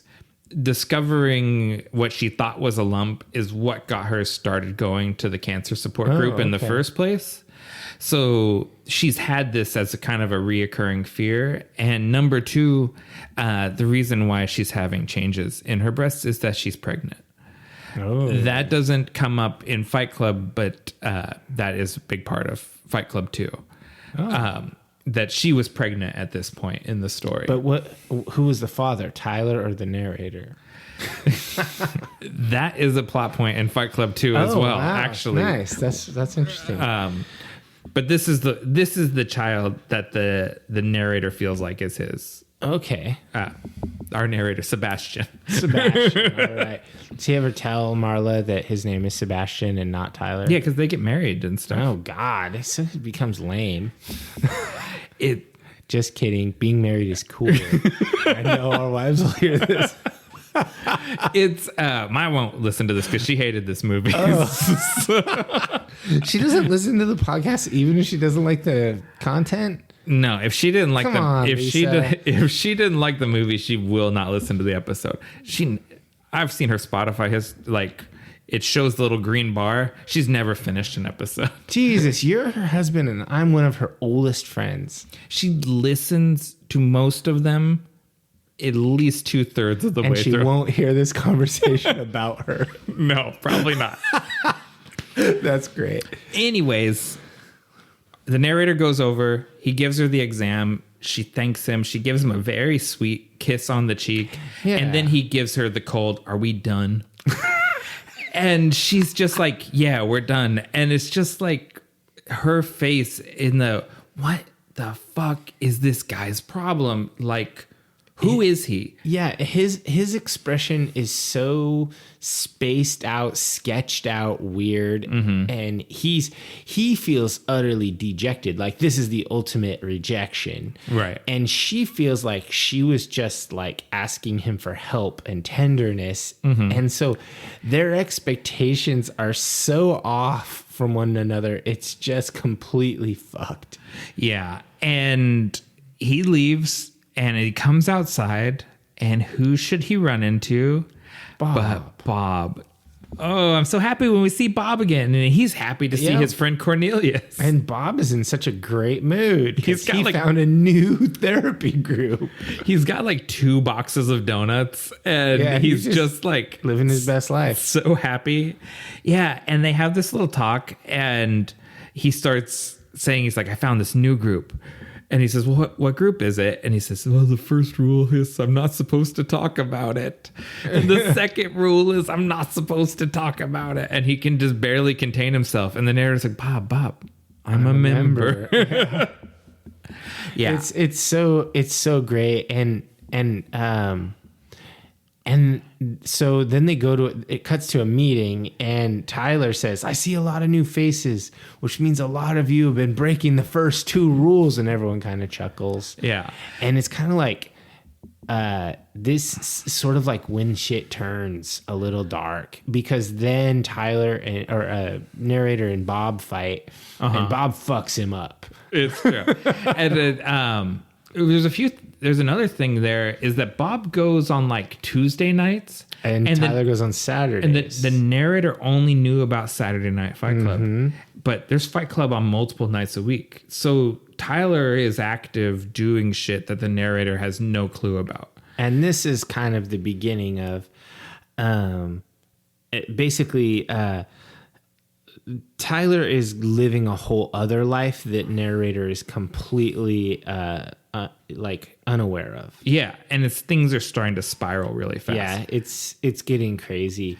And Tyler says, and I have a lot of quotes written down because I just love them. So usually I pull the quotes. I'm glad you got them. I'm just going to read some of these because I love it. And Tyler says, advertising has us chasing cars and clothes, working jobs we hate so we can buy shit we don't need. We're the middle children of history, man. No purpose or place. We have no great war. And I was just thinking, damn, it's pretty dark. Like, it kind of goes along with a quote later where he says, you're not your job. You're not your money. You're not how much money you have in the bank. You're not the car you drive. You're not the contents of your wallet. You're not your fucking khakis. Yeah. You are the all singing, all dancing crap of the world. And I was just thinking, man, this is identity politics. This talks to like poor guy Dave, you know. I was just like, yeah, you are not any of that shit. You really, it's all about where the rubber meets the road, or where like the knuckles meet the jaw. It's just brutal. I really dislike not the writing. I think it's brilliant. I dislike in real life nihilism masquerading as Zen and fascism masquerading as like communism. Like he preaches a sort of a communal identity, but with himself as the figurehead. Like, well, I mean, that's just totalitarianism, like a la Stalin, right, or Mao. It's the same thing. It is the same thing in that it's an authoritarian way of framing collectivism, right? Like they're all the collective, but he is above them. Even if he's like nominally not, they all salute him and call him sir and everything. But the real talk is that is communism. There isn't a real version of the collective, we're all equal, etc. All communisms are always totalitarianist. There's never been one that wasn't. I mean, like as a form of government. In a group of people actually functioning in the world. There's always, it's like Native American tribes, their government form was called big man politics. It's exactly that. Yeah. I mean, this is another tangent to go down. We start debating collectivism and mutual aid and stuff. Well, the thing is that there's a pie in the sky version, and then there's the kind that actually happens. Right. And they're doing the kind that actually happens. I can't really argue with that. It is true. Like they start doing like direct action. Yeah. Activism. No, that's not the right. Terrorism is what they're doing. Well, I mean, who are you asking? After this is when the narrator goes in to extort his boss, basically, to pay his salary to be an outside consultant. I thought that the gangster came down here before he extorts his boss, but it doesn't really matter. You're right. I did skip over Lou the gangster because that follows the middle children of history speech. Yeah, and so it's pretty nuts. This kind of Guido dude comes down there, and he's got a tough guy. No offense to our Italian American. Oh, I'm divers. sorry. What should I have said? Is there a better term for that guy? He's a European immigrant organized crime fellow. Yeah, I think the Italian American Business Society. He's like, I'm part of a fraternal organization. Yeah, you are. So yeah, Lou comes down there and he basically says, like, this is my place. It's Lou's bar. I'm fucking Lou. And it's amazing. He just Tyler incites Lou into beating the fuck out of him, and then he starts crawling on Lou and begging him to use the bar, and he like spits blood all into Lou's face and goes, "You don't know where I've been." It's so gross. It's so, yeah. And he freaks out Lou, who basically... It's like, fine, use the bar. Because he doesn't want any of this psycho shit. Yeah, because this is beyond. This is not tough guy shit. This is crazy guy shit. Yeah, well, because he goes down there with his one Goomba, I think they're called, with the gun. And... if this whole mob of psychos that's down in the basement, they kill those two dudes. Yeah, it's like zombie rules, right? They just sort of overrun you. Even if you shoot a bunch of them, it doesn't seem like they'll care because they're all crazy. Yeah. So it's like, and they're not zombies; they're fast. Yeah. To get out of there, he concedes to their demands, basically. Yeah, it's pretty cool. Like, I thought that was. And that's when Tyler starts giving out homework. He says, you're going to start a fight and you're going to lose. And the narrator's just talking about how hard it is to actually get someone to attack you. And the very best one is the mechanic guy at the garage spraying people as they walk by. He sprays the priest. The priest is like, excuse me, you sprayed me with the hose. And he sprays him again. And he actually like hauls off and gives him one of those limp-wristed whacks on the side. And then it cuts to the mechanic is spraying the Bible that he dropped. And that sends him into a rage. Yeah, he like slaps the Bible out of his hand and sprays it with the hose. And then later you see the priest at Fight Club. Yeah. Like he gets into it. Like it seems to attract men from all circles because we see police are involved in it, and like it just keeps bringing in more and more people. I just laughed so hard at inciting the priest into attacking him. It was so good. Bob chasing the guy on the bike is really good too. That one was so good. Like Bob trying to get people to fight him, like in the park or whatever that was. And there's like, it's like security footage, like top down. Yeah. It was so crazy funny. So we're still having funny moments in this movie. Like, it hasn't gone completely I just dark. My ass off all the way up until here. Yeah. And so this is after this, the narrator goes into his boss's office to extort him. And basically, he's in exchange for not spilling the beans on this equation that they've been running and all of the things that they know are faulty and dangerous about their vehicles, you'll just pay my salary and keep giving me what I get now, but I don't have to come to work.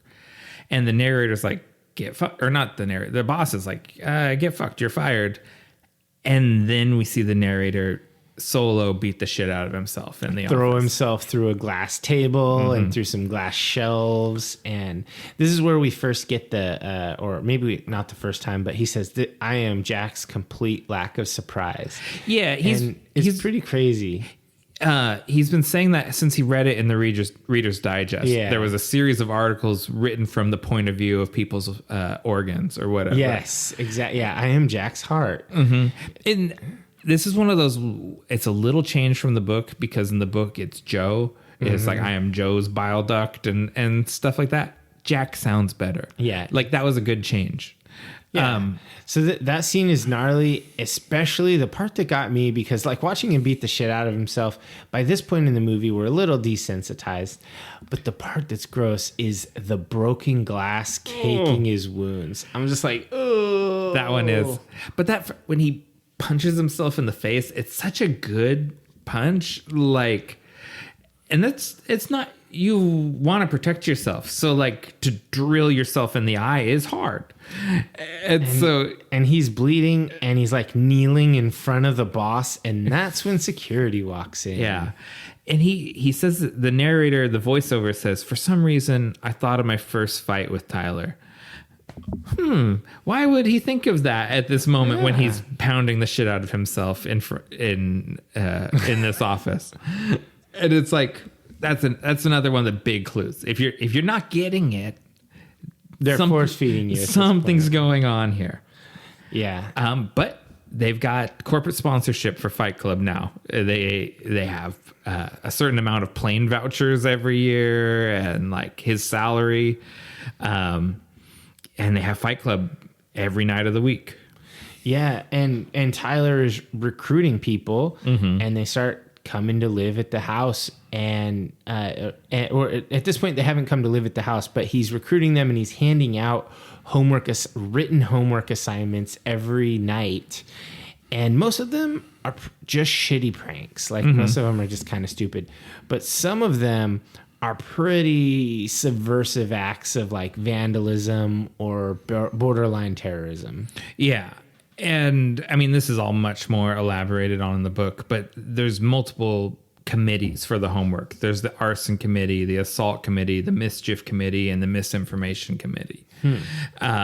And people, start getting assigned to these different committees, and we start hearing that term Project Mayhem starts getting mentioned around this point. And the part where like after the homework starts given out, the part it's really dark, where Tyler holds the gun to the Asian guy's head outside of the store, and he basically makes the guy promise that he's going to go back to school to become a veterinarian, or he's going to kill him. Yeah.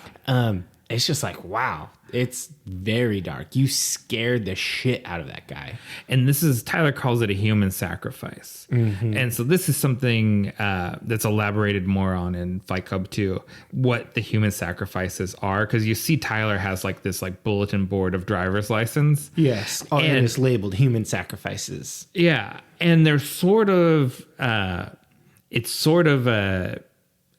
like it's like an identity theft thing, but it actually pans out more. They end up financing these people, like paying for them to go to school and doing things so that they can so Project Mayhem can call on them later. Like it's sort of expanding their network and sending it out into the world, making like, what do you call it? What's the word? Where it's like someone that gets activated. Oh, like a sleeper cell. Oh, okay. Yeah, it's like Project Mayhem creating sleeper agents, essentially. That's pretty cool. Dark. It's interesting. Yeah, and so at this point the movie starts. It feels like it's kind of going fast, and then we're back at the house, and narrator and Marla kind of have a heart to heart in the kitchen, and they're talking, and she's kind of reading him the riot act. Like one moment you're tender with me, and the next moment you're an asshole. And just knowing that Tyler is fake, and just seeing this from Marla's perspective, this entire conversation's fucking insane. Like the narrator is just a lunatic. And then he says,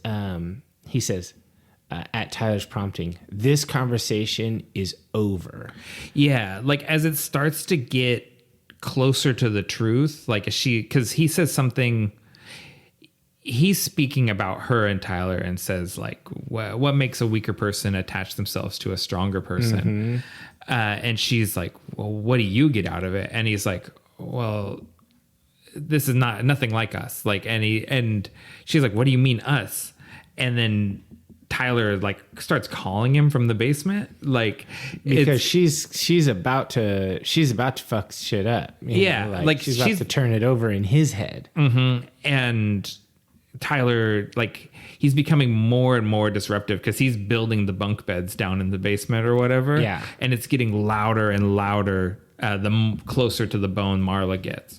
Yeah, and then like you said, he's like, this conversation is over, and he starts saying it, and the narrator's like mouth finishes the phrase like, it really paints Tyler as like the puppet master. Yeah, that became a part of my lexicon.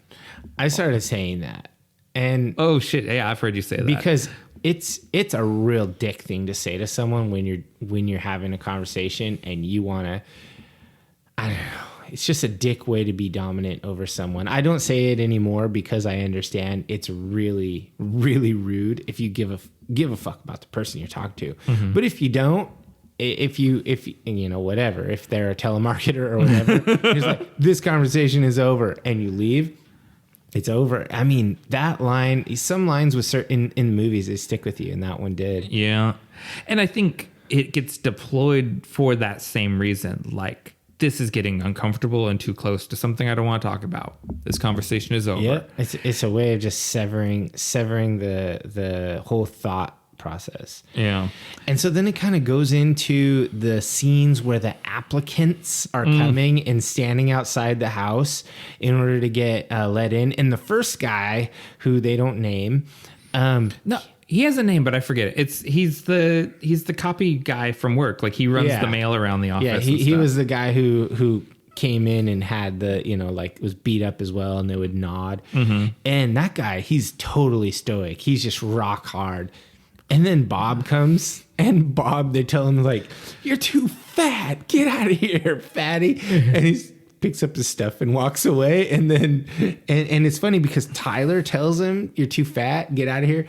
And then narrator chases him down. It's like, no, Bob. Yeah. Imagine Bob's perceptions. Well, yeah, because your friend just told you to fuck off, and now your friend tells you not to. Yeah, because he explains, he's like, Bob, you have to stand here on the porch. You're like, you just kind of 3 days. Yeah. And I just wish Bob had walked away. Honestly, like, I just think no. Yes. The thing is that people need something to belong to. He could have become a member of a church or whatever rather than terrorist cell, but. Yeah. People need something in their life. That's the thing. This movie is about isolation. So, but if Bob had just walked off, maybe he goes back to the testicular cancer group. Maybe he takes this newfound love of fighting and goes and gets into mixed martial arts. He could go find something more positive than his terrorist cell.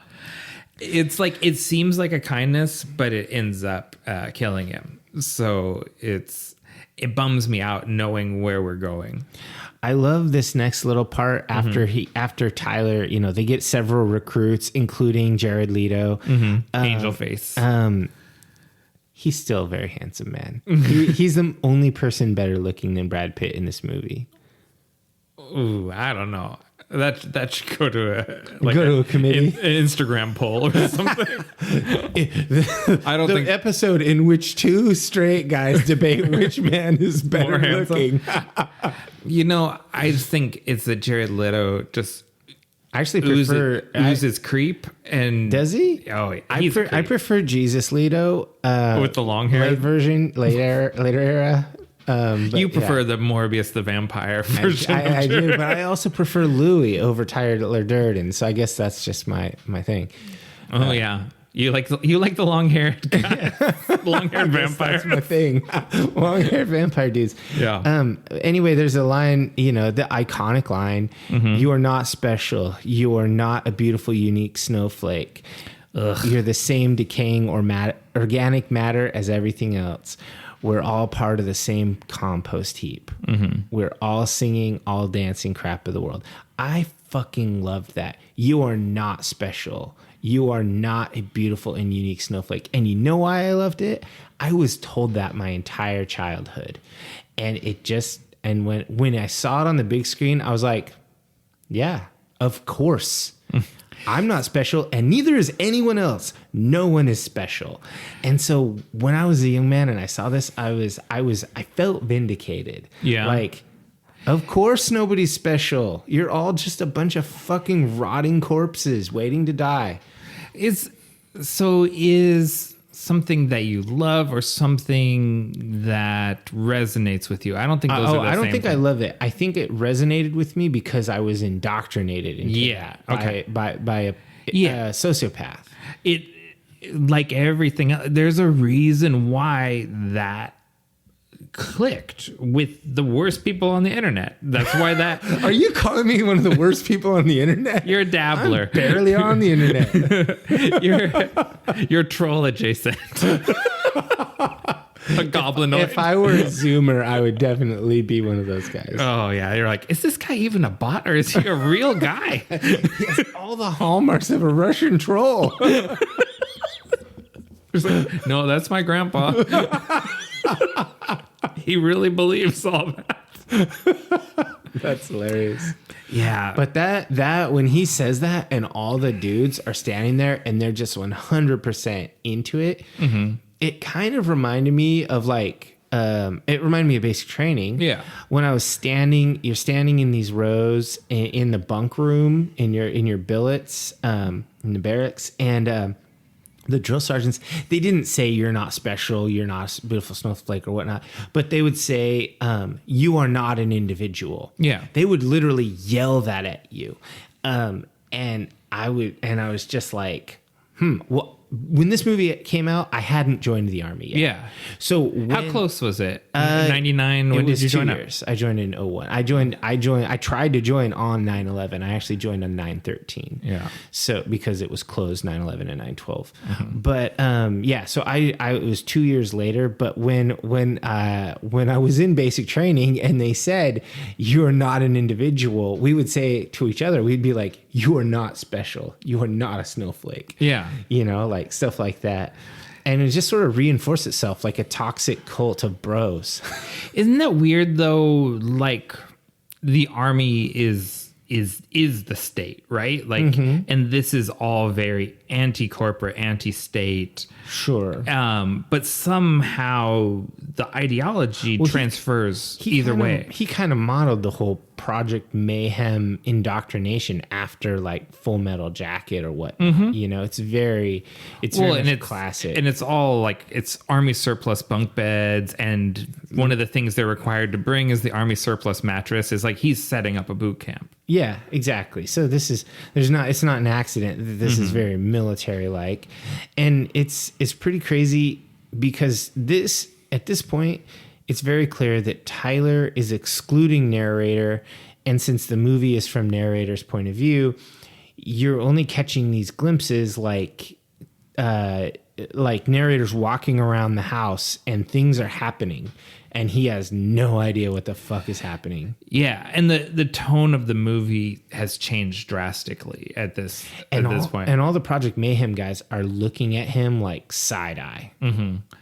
And you can take all these scenes kind of two different ways because it seems like Tyler has drilled them, you know, like, so when the narrator asks questions, they respond, you know, sir, the first rule of Project Mayhem is don't ask questions. And like, so they treat everything like Tyler is testing them because that's what they think whenever the narrator's questioning them. It's sort of like Tyler prepping them and they respond accordingly. Yeah, and it's basically like an abusive father who's always testing or whatnot. And so they're not sure, am I dealing with good dad or mad dad? Because they good cop, bad cop to everyone on the porch, right? Yeah. Like Tyler would come out and then the narrator would come out. And like, it's the same guy. It's to them, it's the same guy. Yeah. And so they're like, which version is he? Yeah. So they never know. So they never know how to respond to him. And he walks down there one day and they've got like the case of silver bullets and they're all kind of partying and everyone has green spray paint and stuff on them, and they've just pulled like this big Project Mayhem job where they painted a big smiley face on the front of an office building and set off bombs inside, so it's got two flaming eyes, and they're watching it on the news, and the narrator is just like, what the fuck is going on? Like, he just has no clue anymore. And then it kind of, I think at this point, then they Project Mayhem goes and fucks up the police ball. Yeah, the police, they use the banquet waiter job as cover and assault the police commissioner and threaten to cut his balls off if he doesn't back off Project Mayhem and Fight Club. And it's pretty dope. Yeah, and it's a dark ass scene. So it's elaborated on quite a bit in the book because there's fight clubs in many cities, and not all police commissioners concede to their demands like this one does, and so quite a few of them get snipped. And they do what they say. They take the balls and mail them around, and like the book is much bleaker than the movie keeps that dark comedy tone, and the book is real dark. I kind of want to get the audiobook and just give this a shot. It's worth a listen. I don't regret listening to it, but it's a dark headspace to hang out in, no doubt. Yeah. You're like, oh, welcome to my already dark headspace. I'm already horrible. No. Yeah. And so there's a kind of a little moment there where Tyler is affectionate with Angelface, Jared Leto's character. Yes. And the narrator, always the jealous, salty bitch. He's always jealous of Tyler, and he takes it out on poor Angelface and just beats the living shit out of him at the next fight club. Goes way above and beyond. Yeah, I just wanted to destroy something beautiful. And then narrator just he says, I wanted to breathe smoke.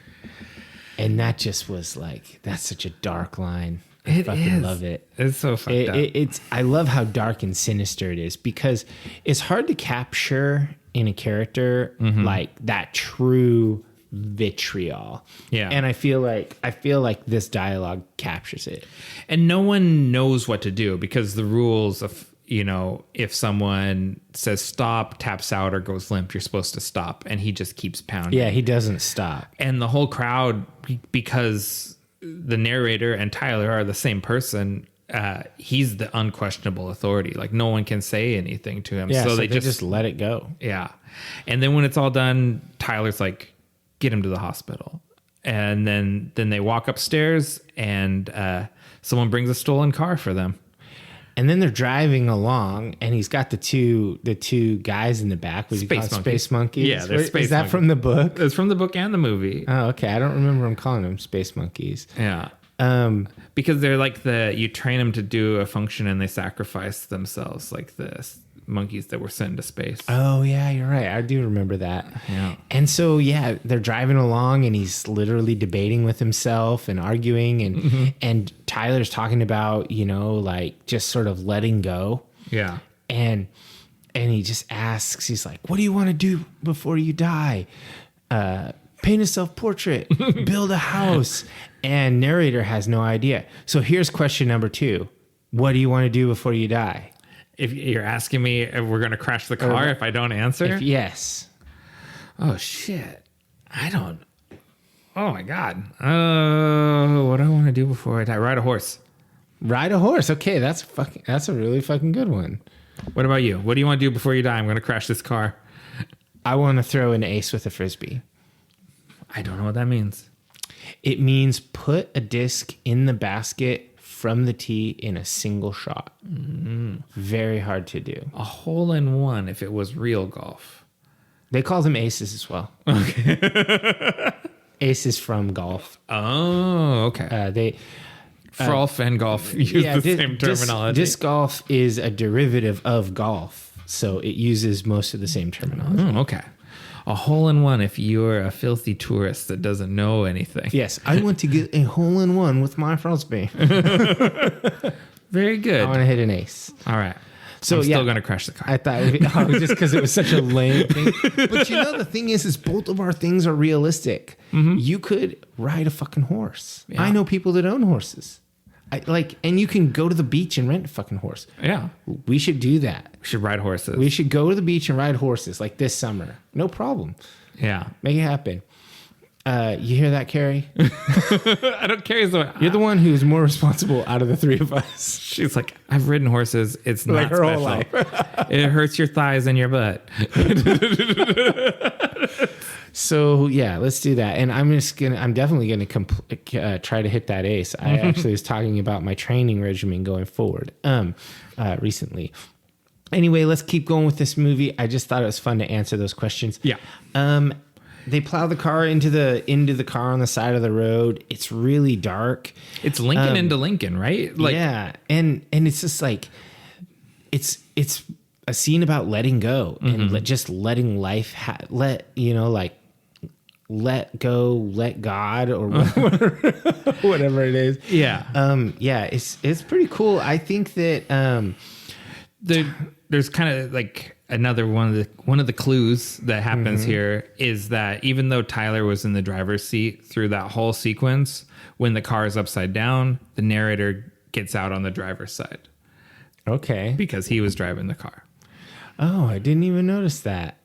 Yeah, that's pretty cool. There is tons of them. I'm sure I didn't catch all of them. So, then basically Tyler starts, I don't even remember. I'm kind of getting into a blur here. Okay. Tyler starts talking about a post-collapse scene in the city. Right. With the looking down upon people hanging strips of venison. And they're like, he's basically like painting a picture of creating societal collapse. Right. And then after that, the narrator wakes up and Tyler's gone. He doesn't see him again. Yeah, he can't find him. And Project Mayhem is just running in the house. Like the house is just a living organism of all these guys. And no one will talk to him. No one talks to him because no one's supposed to talk about anything. No one's supposed to tell each other what they're working on because everyone has their own committees. And it's all compartmentalized, so no one knows. The left hand doesn't know what the right hand is doing. And the narrator doesn't know shit. Terrorist cell tactics. And it's pretty crazy because they're really wary of him. They're like, everyone's really suspicious of narrator. They're like, yeah. And Marla shows up and wants in, and like, she's like, what the fuck is all this? Who are all these people? It's the Paper Street Soap Company. He's got the big industrial jug of vodka that he's swinging out of. Yeah, and then he seems totally distraught that Tyler's gone. And then he tells her, he says, Tyler's gone. And she just looks at him like, what the fuck? Yeah. She's got the best what the fuck face. Because this whole time, like, he's weird and he's totally eccentric. But at this point, it would be like if I went upstairs and I said, Dave's gone. He's not here anymore. It'd be very troubling. It'd be like, you're Dave? Yeah. You come out in your bathrobe. There's an army of terrorists in your house behind you. Vodka. You're drinking vodka out of the plastic jug. Dave's gone. It's like, oh, I think so. Way gone. Yeah. And he's a dick to her and she leaves. She's pissed, rightfully so. Right. I feel bad for Marla. I feel so bad for Marla. It's so crazy what a difference growing up makes. Because I remember, because I haven't rewatched the movie until now. And now I've watched it twice and read quotes the book because it was an audiobook. And my perception of her is so different than it was as a boy. And it's like, oh man, it makes me like, what was wrong with my head then? I mean, just the illness. It's the patriarchy, man. We were young dudes who didn't raise ourselves. Well, that's other true. people raised us, and I'm not saying that we had a good excuse for being shitty, but we were not abnormal. Yeah, it's just I was just sort of shocked how instantly like I could see her side of things in a way that I just wasn't able to as a kid. And so, anyways, yeah, poor Marla. And so then it kind of goes forward to the guys come rushing. It's a new scene. The Project Mayhem guys come rushing in, and they recount a scene where they were destroying some corporate art and destroying a Starbucks, and they and the cops were there, and Bob got shot in the head. Yeah, it's rough. And they pull his ski mask off, and like the back of his head just gone. Yeah, comes out. And they're like, like, get rid of this body, of this evidence, and bury it in the lawn and whatnot. Yeah. And of course, narrator, he's just pissed. and he's disgusted, and this is where his name is Robert Paulson. And, you know, they don't have names in life, but they do have names in death. He's like, do you understand? His name is Robert Paulson. He's like, yes, I understand. A member of Project Mayhem in death has a name. His name is Robert Paulson. And it becomes like a mantra that they all start chanting. And even when he goes to other fight clubs, people in other cities chant his name is Robert Paulson. It becomes like a rallying cry for Project Mayhem. Because he's a martyr for them. Oof. It's rough. Yeah. And I mean, rest in peace, Robert Paulson and Meat Loaf. Mm-hmm. And so narrator starts following the paper trail to all the places that Tyler visited using the airline coupons. Mm-hmm. And everywhere he goes, people look at him with recognition. They'll give him a bro nod, call him sir. But they'll never say anything to him. They'll never talk to him until he meets the guy who's in the neck traction thing. Right. And he's like, "Is this a test, sir?" And he's like, "No, it's not a test." And he's like, "Who am I?" And he goes, "You're Mr. Durden." Yeah. And that's when he's just like, "What?" Like his mind is blown. Yeah. He is Tyler Durden. And I remember seeing this in the theater with no expectations and having not picked up on any of the clues. And the audience reaction at this moment is so good. It's like Sixth Sense level when you realize he's dead. That was another one too. Sixth Sense is like that. There was an internet in 1999, but there wasn't the I can't go on social media because of the new movie is going to get spoiled. I didn't know that he was Tyler Durden. I thought it was weird, and I knew shit didn't line up. I was like, this doesn't make sense. Why is Marla so weird to him? Yeah. And that's, that experience, that group experience is a big part of why I love seeing movies and why I love seeing movies early, like when they're brand new. Mm-hmm. So you get that unspoiled, honest reaction to things when no one knows what's coming. Everyone's like, like you just hear that collective gasp. I kind of want to see this on a big screen. I feel like it's pretty enough that the lighting is so intentional. Everything's so cool. I'd like to see this on a big screen. I probably when we come up on an anniversary or something, I bet the Hollywood Theater will like the 25th anniversary, something like that. Maybe in 2 years. Yeah, and they'll probably get Chuck Palahniuk in there to talk. It'll be a whole thing. Yeah, maybe we should write to them now so they can get planning that shit. Hey, just think about the future here, guys. 1999, kind of a big year. Yeah. Well, I definitely, if that happens, I want to go too. Yeah, we'll do a special hot take episode where we talk. Maybe if we can get some quotes from Chuck Palahniuk. Maybe we get some clout, get an interview. That'd be cool. We got to grow this podcast in the next few years. So he runs back to the hotel room and immediately he calls Marla and he's like, "Have we ever done it?" And it's like, I just love his juvenile so great language. And she's like, "What? Are you trying to say, did we have sex or were we making love?" And he's like, "So we did make love." And she's like, "Is that what we're calling it?" and he asks her, "What's my name?" And she says, "Tyler Durden." And it's all it's getting to where he can't deny what's going on anymore. Yeah. And she hangs up the phone on him, or at least that's how I remember it. And then Tyler is there in the hotel room.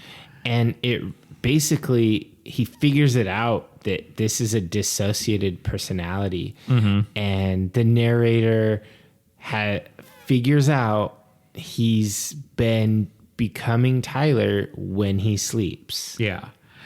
And this is where we get our montage, right, of all of the scenes without Brad Pitt. A little flashes, with Edward Norton beating the shit out of himself outside of the bar, and those dudes come walking up on him, and they're giving him the side eye, what the fuck, like you do if you walk out of a bar and there's a guy punching himself in the face. Yeah, you're like, whoa, dude, you all right, buddy?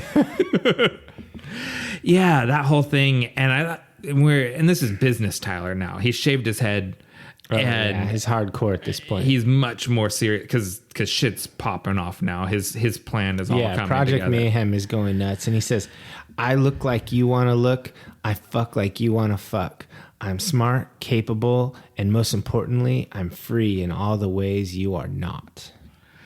Damn, that's a good line. It's true because Tyler is like his demented fantasy. Yeah, he like dreamed up like what's the coolest, most awesome dude ever, and he just sort of made an alternative personality of it. I'm gonna say this is probably why Ed Norton got cast in The Incredible Hulk. So because he could do the Jekyll and Hyde thing and whatnot. Yeah. He was good in that movie. He's really good. He was really good in that movie. Especially the scene with like Hicks and Gracie where he's learning like the breathing control his breath and stuff. Yeah. Oh man, that shit was gold. So Tyler basically shuts him off and takes over for a second because he's kind of because he blacks out. Yeah, and he wakes up next to the phone. And as the phone's off the hook and kind of making that sound that phones make when you leave them off the hook for too long that everyone's forgotten about. Yeah. It's yeah. Whatever. And then when he goes to check out of the hotel, he has to answer for all these long distance phone calls that were made. Yeah. And he sees just a list and he knows he was asleep during that time. Yeah. So he flies back to home, wherever that is. We never really did establish that. And he goes and finds Marla. And she doesn't want to talk to him. But she's totally done with him. Yeah, but he gets her to go to breakfast, although she doesn't stay. And I love it when he goes, clean food, please. And he goes, then I advise against the clam chowder. Yeah, because they've just carried on all of the stuff Tyler has taught them to do. Yeah, that he did as a shitty adolescents. Yeah, and everywhere he goes, there's Fight Club people. Everyone in the kitchen is a Fight Club person. And it's like he's just got this army of psychos everywhere he goes, including, unfortunately, that he doesn't notice this. Like he puts Marla on a bus. Like he waves down a bus in traffic and tells her to get on the bus and gives her a handful of cash. Totally misses the fact the bus driver has a black eye. And, he's made this sort of network of psychos that he can't escape anywhere. And I love how she says, Tyler, you're the worst thing that ever happened to me. Pretty true. Probably true, yeah. And he goes and turns himself into the authorities. And it turns out the cops are part of Project Mayhem. And they say... all but the one detective that's been investigating his arson. Clean the whole time. And Tyler has pre-programmed them that if he turns himself in, they're not to listen to him and they're to cut his balls off. Man, Tyler's really covered his bases. Why would you tell someone to cut your own balls off? Because I don't know. Because Tyler's a psychopath. Yeah, I guess he is. Yeah.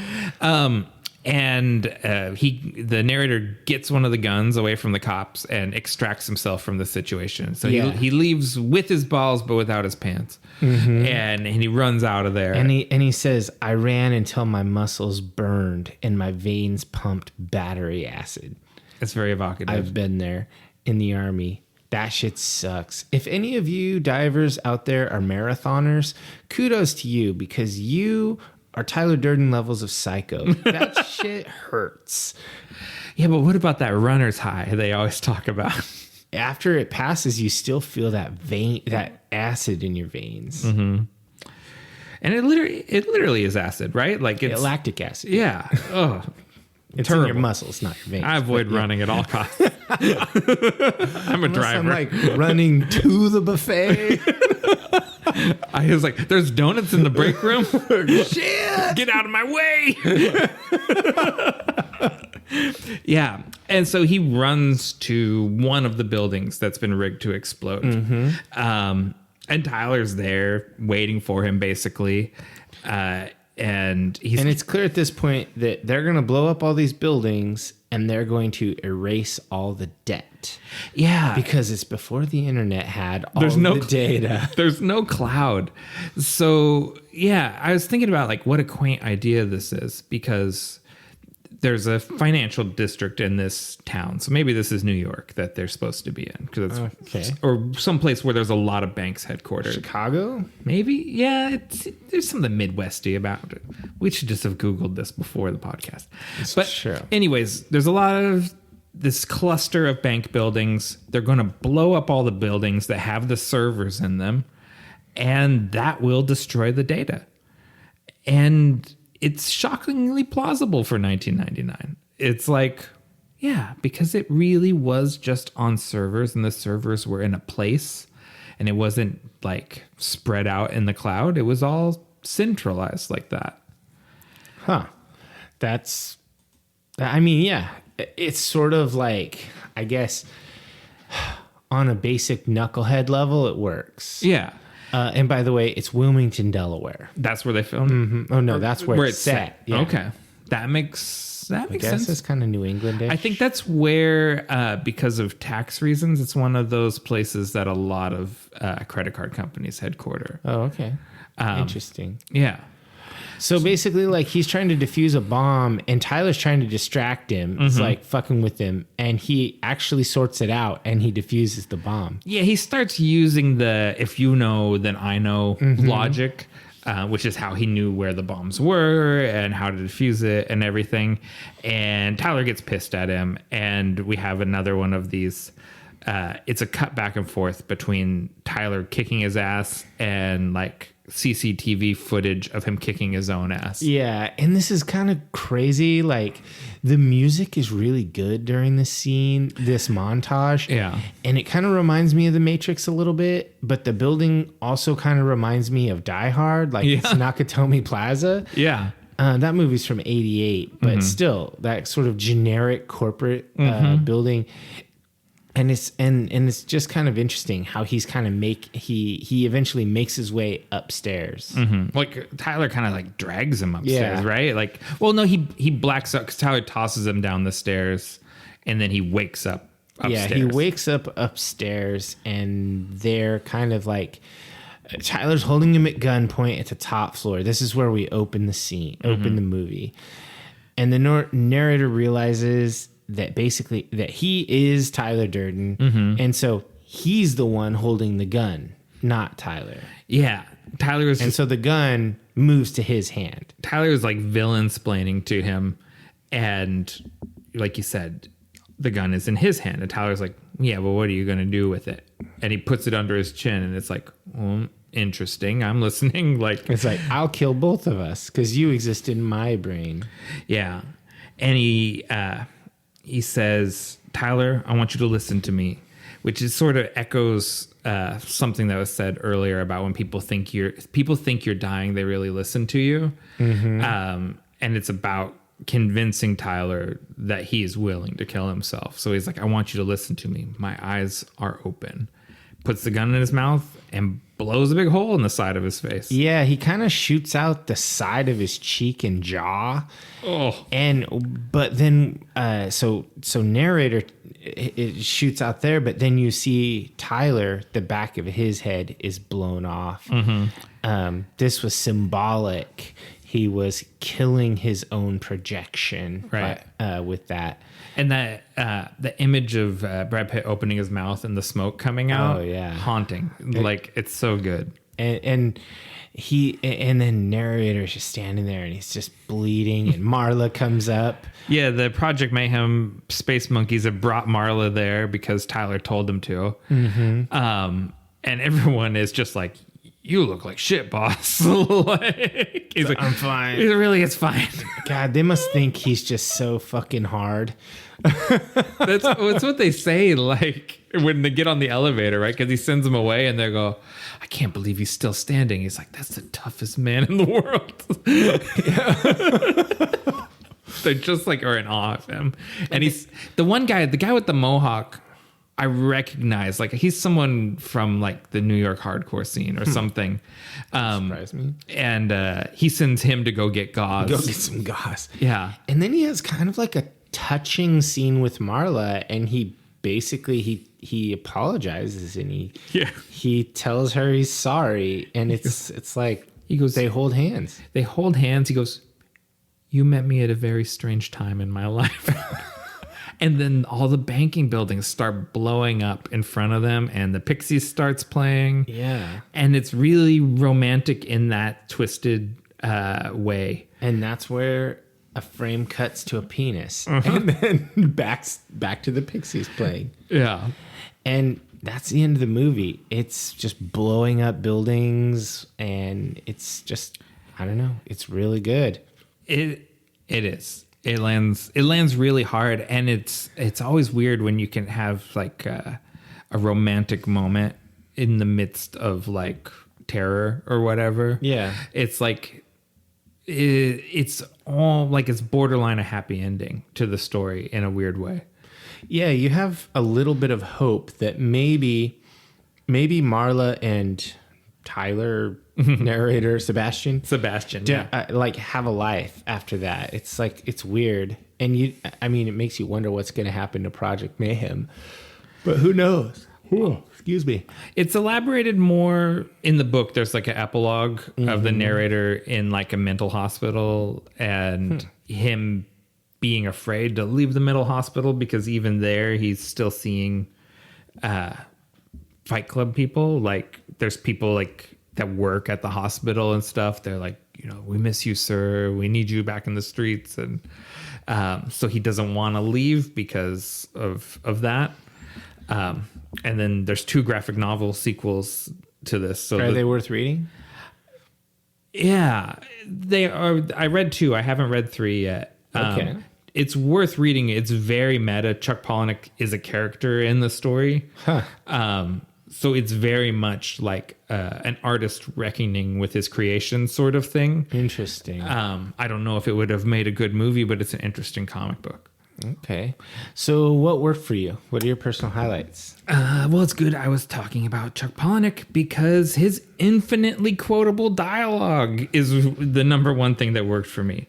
His writing is just like whip smart, clever, witty, snap. Like it just has this like lyrical rhythm to it, and it's so appealing to the ear that it's dangerous, and it's adapted just brilliantly. It's like they don't make very many changes to it at all. It's very much what was on the page is what's on the screen. Career-defining performances from Edward Norton, Brad Pitt, and Helena Bonham Carter. All 3 of them just peak of their game, peak charisma. They kill it. And Fincher's storytelling, the sense of mood and tone, the balance of fun and menace, and the way the movie rewards repeated viewings and all the clues and Easter eggs in it. It's just like an excellently crafted film. Okay. What about you? What worked for you? It's hard to not say the same things, but the casting, of course, Pitt, Norton, and Bonham Carter, they're just transcendent in this movie. So fucking good. Like, and I even loved the secondary characters that you see. They're just the casting and the acting in this movie. The performances were so amazing. I had to call out the look and the lighting in the movie. Like it's so dark and it's noir, and it's just absolutely.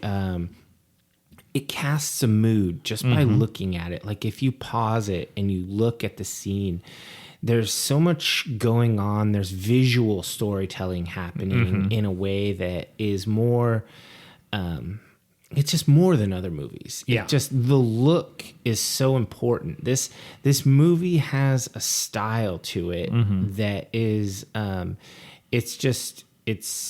I love it. I mean, other people may not love it, but I love it, and it's definitely unique looking, and that it really speaks to me. I think that for me, the commentary really hit, like the meta commentary about how basically Tyler is spewing a bunch of toxic shit that I kind of like bit hook, line, and sinker as a young man, and it took me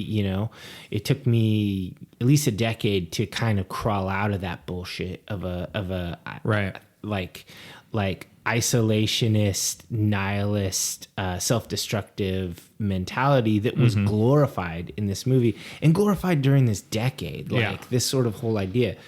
And so that part really spoke to me, and seeing it in this light, in the light of an old guy, I guess maybe it's me more even that I'm seeing it in the light of a happy person. Like, I have a good life and I'm generally a happy person. Yeah. When I saw this when I was young, I was depressed and I had a shitty life, in my opinion. Right.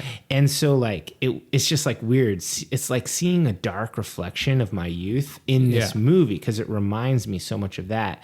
The toxic masculinity, the intentional isolation, just all of that meta commentary. Just Palahniuk's writing is so fucking good. Like, he is an excellent author, and he touches on those old stories, those like human folktale things that resonate through sagas, and it's just it's in our bones. Like, these stories are inside all of us, and so that writing just killed it for me. So I liked those. So what didn't work for you? Okay, so what didn't work for me? This is a little harder to explain, but I'll try. This film, and this is just actually sort of piggybacking on what you said, it's become a symbol for some of the most toxic, worst parts of our society. I've heard it described a few times as the Bible for incels. And there's something about it, like you said, it glorifies that. Like, it sort of romanticizes it. It makes it sexy. It makes this sort of toxic philosophy very appealing, because you have Brad Pitt swaggering around and he's literally a salesman for toxicity and womanizing. Yeah, and it has this romantic ending, which the book is not really as upbeat in the ending. And I feel like it's almost irresponsible, like the way the film ends. I say that, although it completely lands with me. Like, I watch it and I like what I'm seeing, but I think like there should be a lesson here that we're not being taught. Like, it's just there's some moral quality missing there. I don't know how to describe that. Okay. What about for you? What didn't work for you? So I couldn't really find much to hate, because I don't think it's ultimately a flaw that there wasn't a moral to this story. Yeah. Because sort of like in our previous discussion, I am 100% okay with irresponsible art if it's art. Yeah. And this is irresponsible art. Brad Pitt being a devilishly handsome, charismatic fellow, just perfect salesman for toxicity, and I don't even know what the right word is for it. Just being shit. Yeah. He sells being shitty like it's gold, and people buy it. And I mean, I wasn't immune to that either. And I think that isn't a flaw. That speaks to the power of the art. Yeah. But you went hard on Clockwork Orange for a similar thing, though. So I think there's at a certain level, glorifying badness is I don't know how to say it, but it felt like satire in this. Like, you can't take Project Mayhem seriously, really. Yeah. Like, you can't really think that that's proper and right. No. But in A Clockwork Orange, they literally have gang rape parties and like are loving the shit out of it. And that's like a major plot point. Yeah. No, that's true. And that's not in this movie. The only sex that happened is consensual. It's true. It's like a different level. Yeah, no, that's true. Nothing that was There's no sexual violence. And I kind of draw a line there. Yeah. That's a good place to draw a line. Yeah. I won't. It's not a bold stand. I'm not being brave. I'm drawing the line at sexual violence. Don't like it. Pedophilia. So brave. Call me extreme.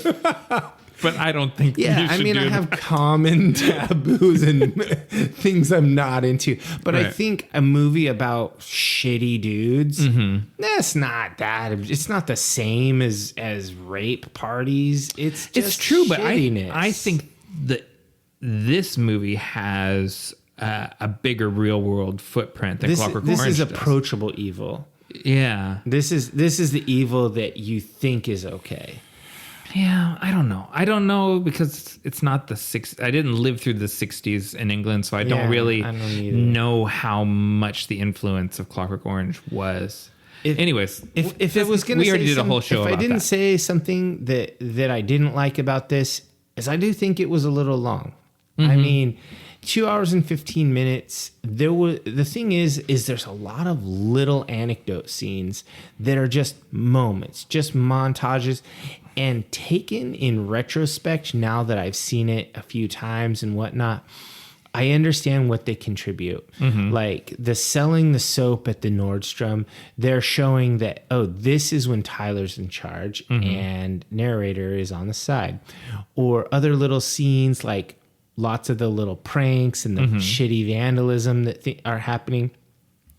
I just kind of feel like they took a lot of material and they cut it down, but it maybe could have used a little more cutting.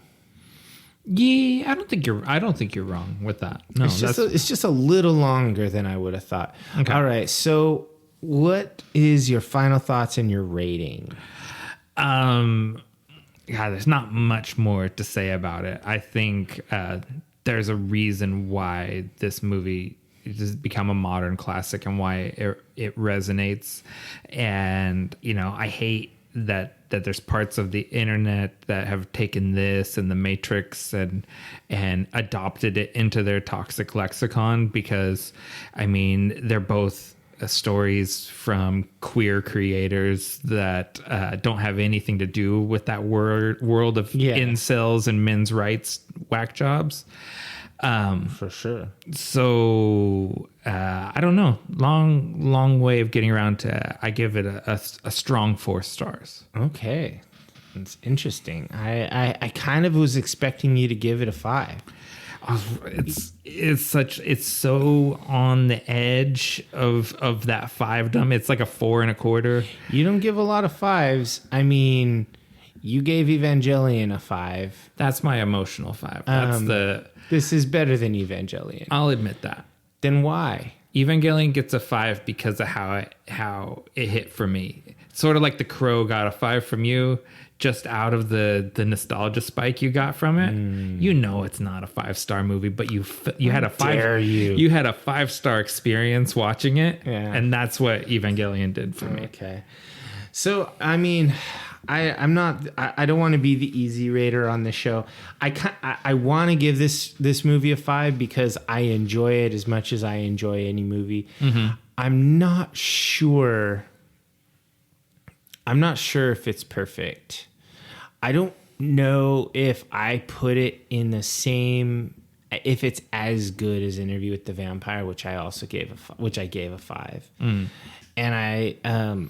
I think it's very fucking good. I think it's better than Interview with a Vampire. Yeah, you're wrong though because you think that Evangelion is a 5. No, I think it's a 4, and I gave it a 5. Don't even like David Lynch's Dune, so that's not true. You hate that movie. You gave it a 3. So I gave Masters of the Universe a 2, and I love it. So I'm gonna give this a 4. I do really love this movie, and it is in my pantheon of youthful Dave movies.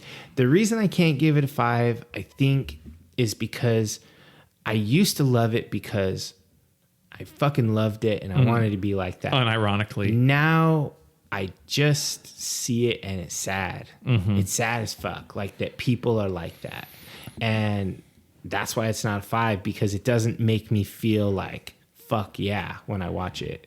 I think it's not a 5 because of what you said and it didn't work for you.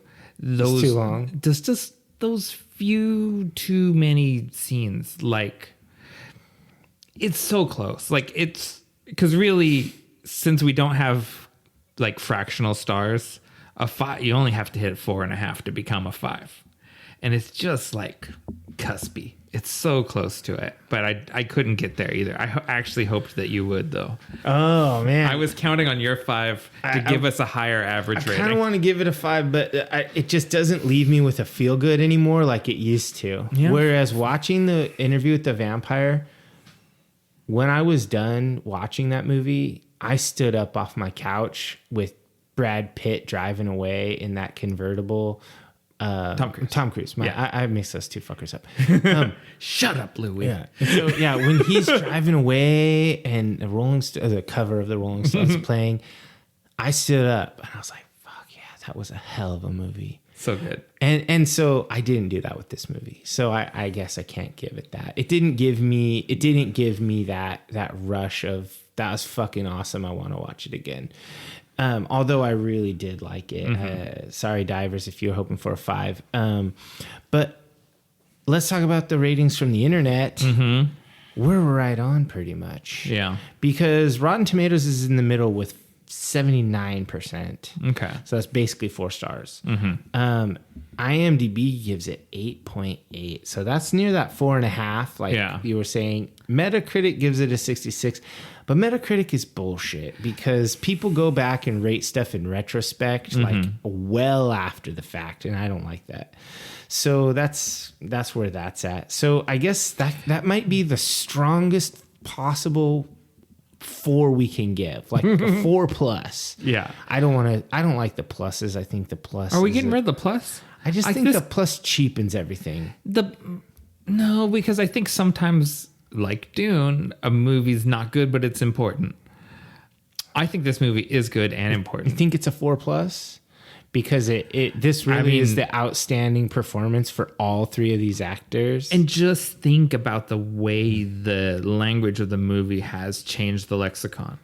Like, So do we both agree this is a 4+ to both of our ratings? Okay. For sure. We should just average it to 5. And can we give it a 5-? Then we just have to bring back fractional stars and get ready for a lot of 3.5s, because that's where I think most stuff lands. You'll be like, it's 3 3/4, and I'm like, it's 3. Yeah. So so we settle on a 4+. Let's take a short break and come back with our closing segment.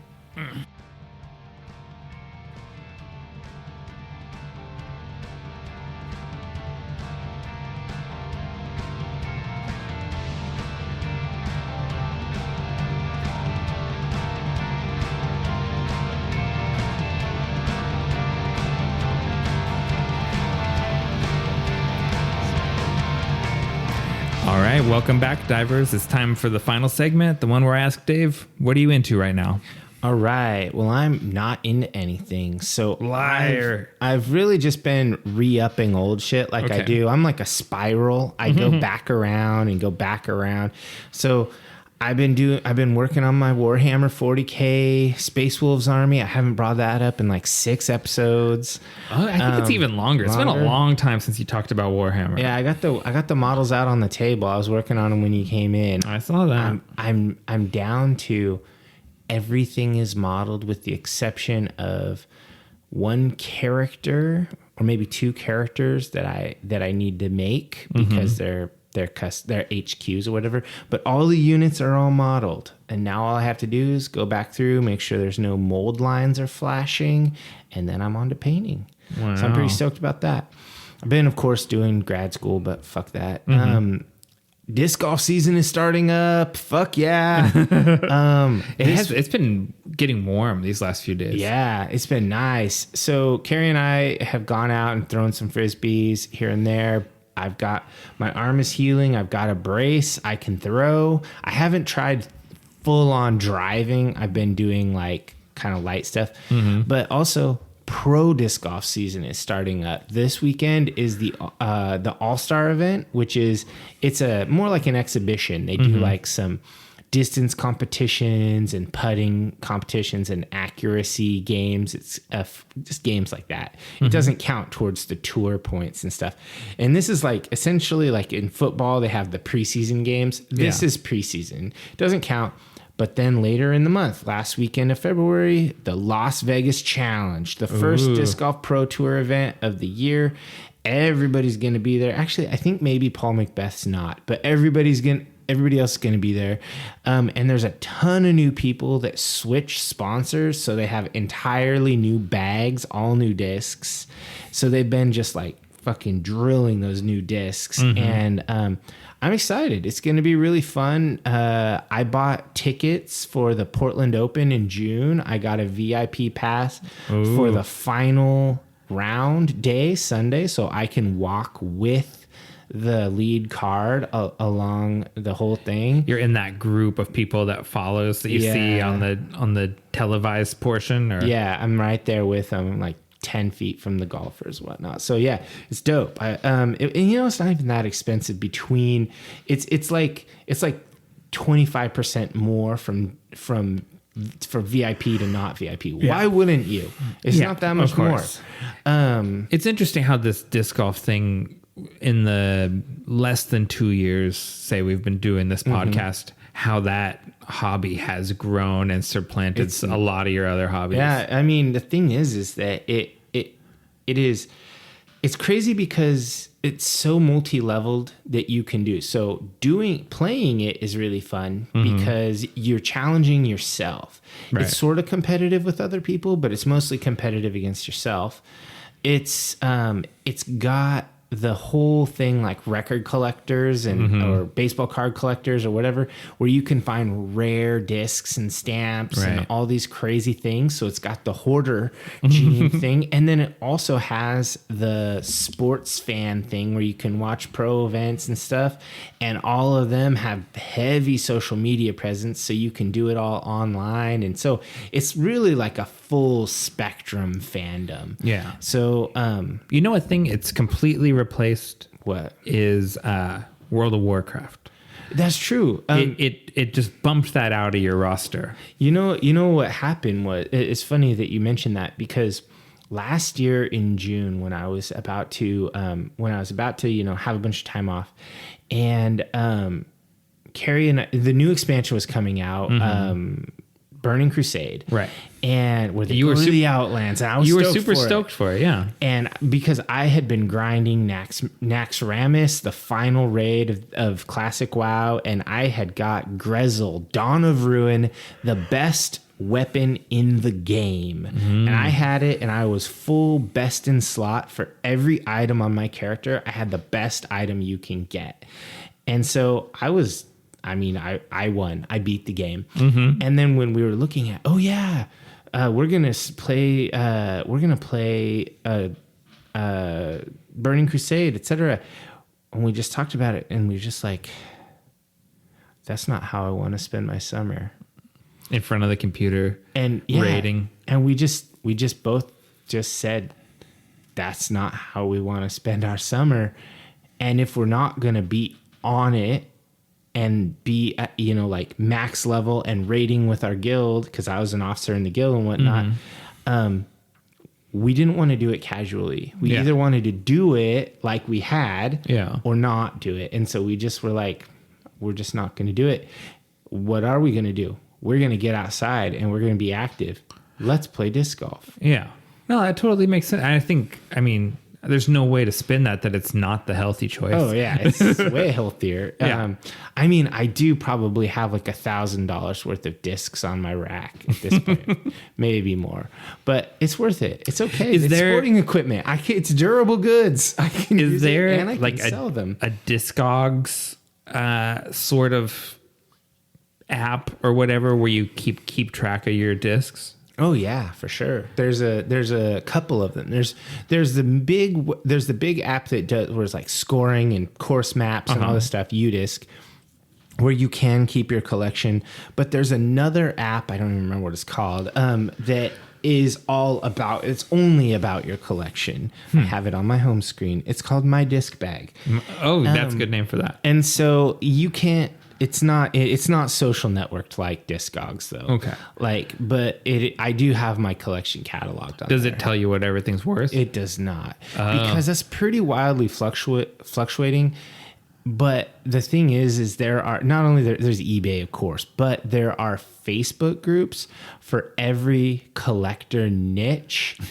So like I'm a big fan of this one company called MVP, and so I'm on all the MVP. There's a couple of groups, right? And then there's a general open, like all disc auctions, and so you can find out what something's worth. Like you just look up the sales recently and you see what it's sold for recently. And if something's really rare, like there's a couple of discs that I have that you just can't get.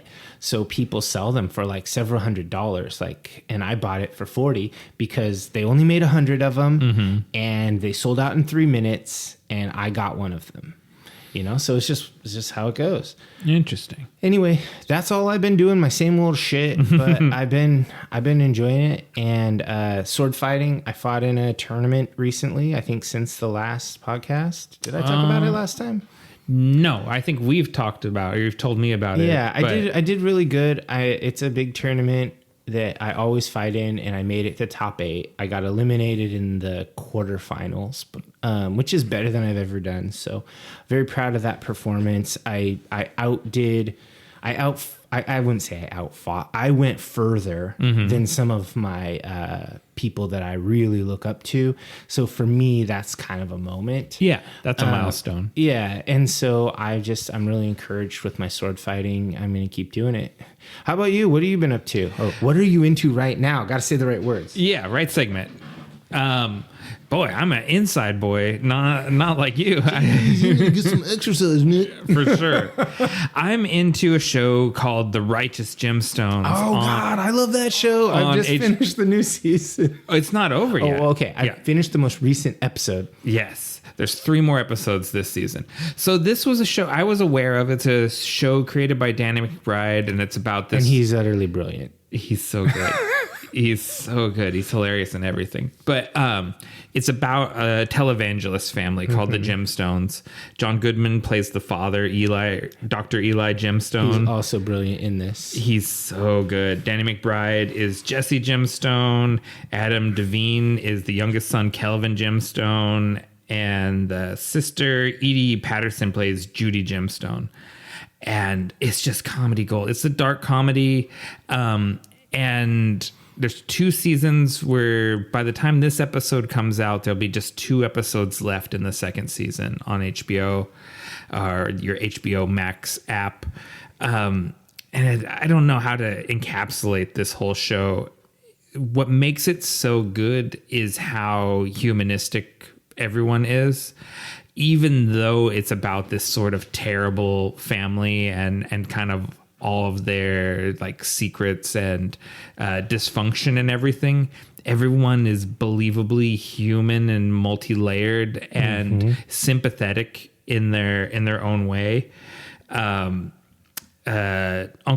Baby Billy is played by. I fucking love that guy. Why can't I think of the actor's Goggins? Walton Goggins. Yeah, who's also great in everything yeah, he's ever been in. If you see Walton Goggins in something, just watch it.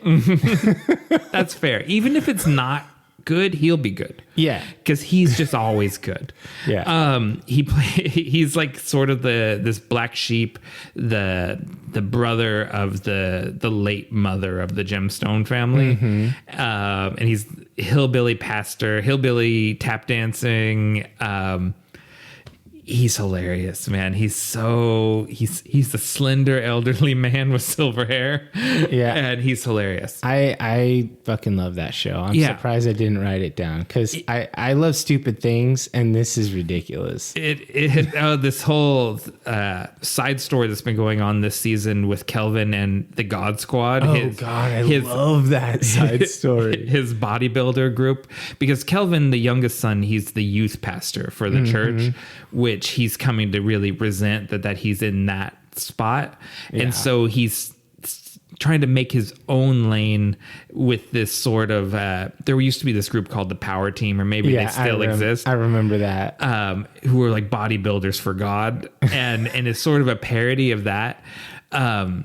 This hits on a lot of levels for me because my grandma was an addict for the Trinity Broadcasting Network. Oh God. And she couldn't stop sending these people money. So I have a real strong kind of hatred for this sort of person. They really prey on the elderly. They do, but this show has humanized those people. Like, I kind of signed up for a show of how horrible are these people, but I actually now I identify with and sympathize with all the characters, even though they're horrible. Okay. So that's what I'm into right now. It's the Righteous Gemstones. I'm looking forward to these last 3 episodes. Well, I'm super glad you chose that because it slipped my mind, but it's one of the shows, like, it's weird because I hate, it may not sound like it when I say this because I'm doing a media-based podcast, but I'm not like a TV guy. Yeah. I'm like a get out there and do shit guy. And so like, right now, there have been several shows I'm on the hook for weekly, like Peacemaker, Righteous Gemstones, Legend of Vox Machina. So why are they dropping 3 at a time on Vox Machina? Interesting question. I meant to ask it when you brought it up earlier. The reason is because so they haven't said this officially, but this is the unofficial confirmed thing. Okay. Because when they launched the show on Kickstarter, right? And Kickstarter, one of the things is that Kickstarter backers would get access to it when it came out.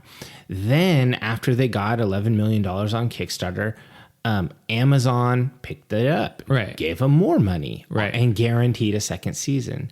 And they've already been talking about what they want to do for season 3. So they're working on it already. But one of the things is that it's on Amazon Prime. Right. And you can't see it if you don't have Amazon Prime. But the Kickstarter guaranteed if you were a backer, you'd get to see it. Okay. So they need to get all 10 episodes, 12 episodes? 12 episodes, I think. They need to get them all out within 30 days so that an Amazon Prime 30-day trial gets you the whole series. Interesting. That's a really interesting, because they'll drop it in 4 blocks of 3. Yep. And so a 30-day trial for free, if you're a Kickstarter backer, gets them to you for free, and you didn't actually get jacked by Amazon swooping in at the end. That's funny. Okay. And they did have a thing in one of the Kickstarter backer emails, because if you've had a Amazon Prime account within a year, you can't get a 30-day free trial.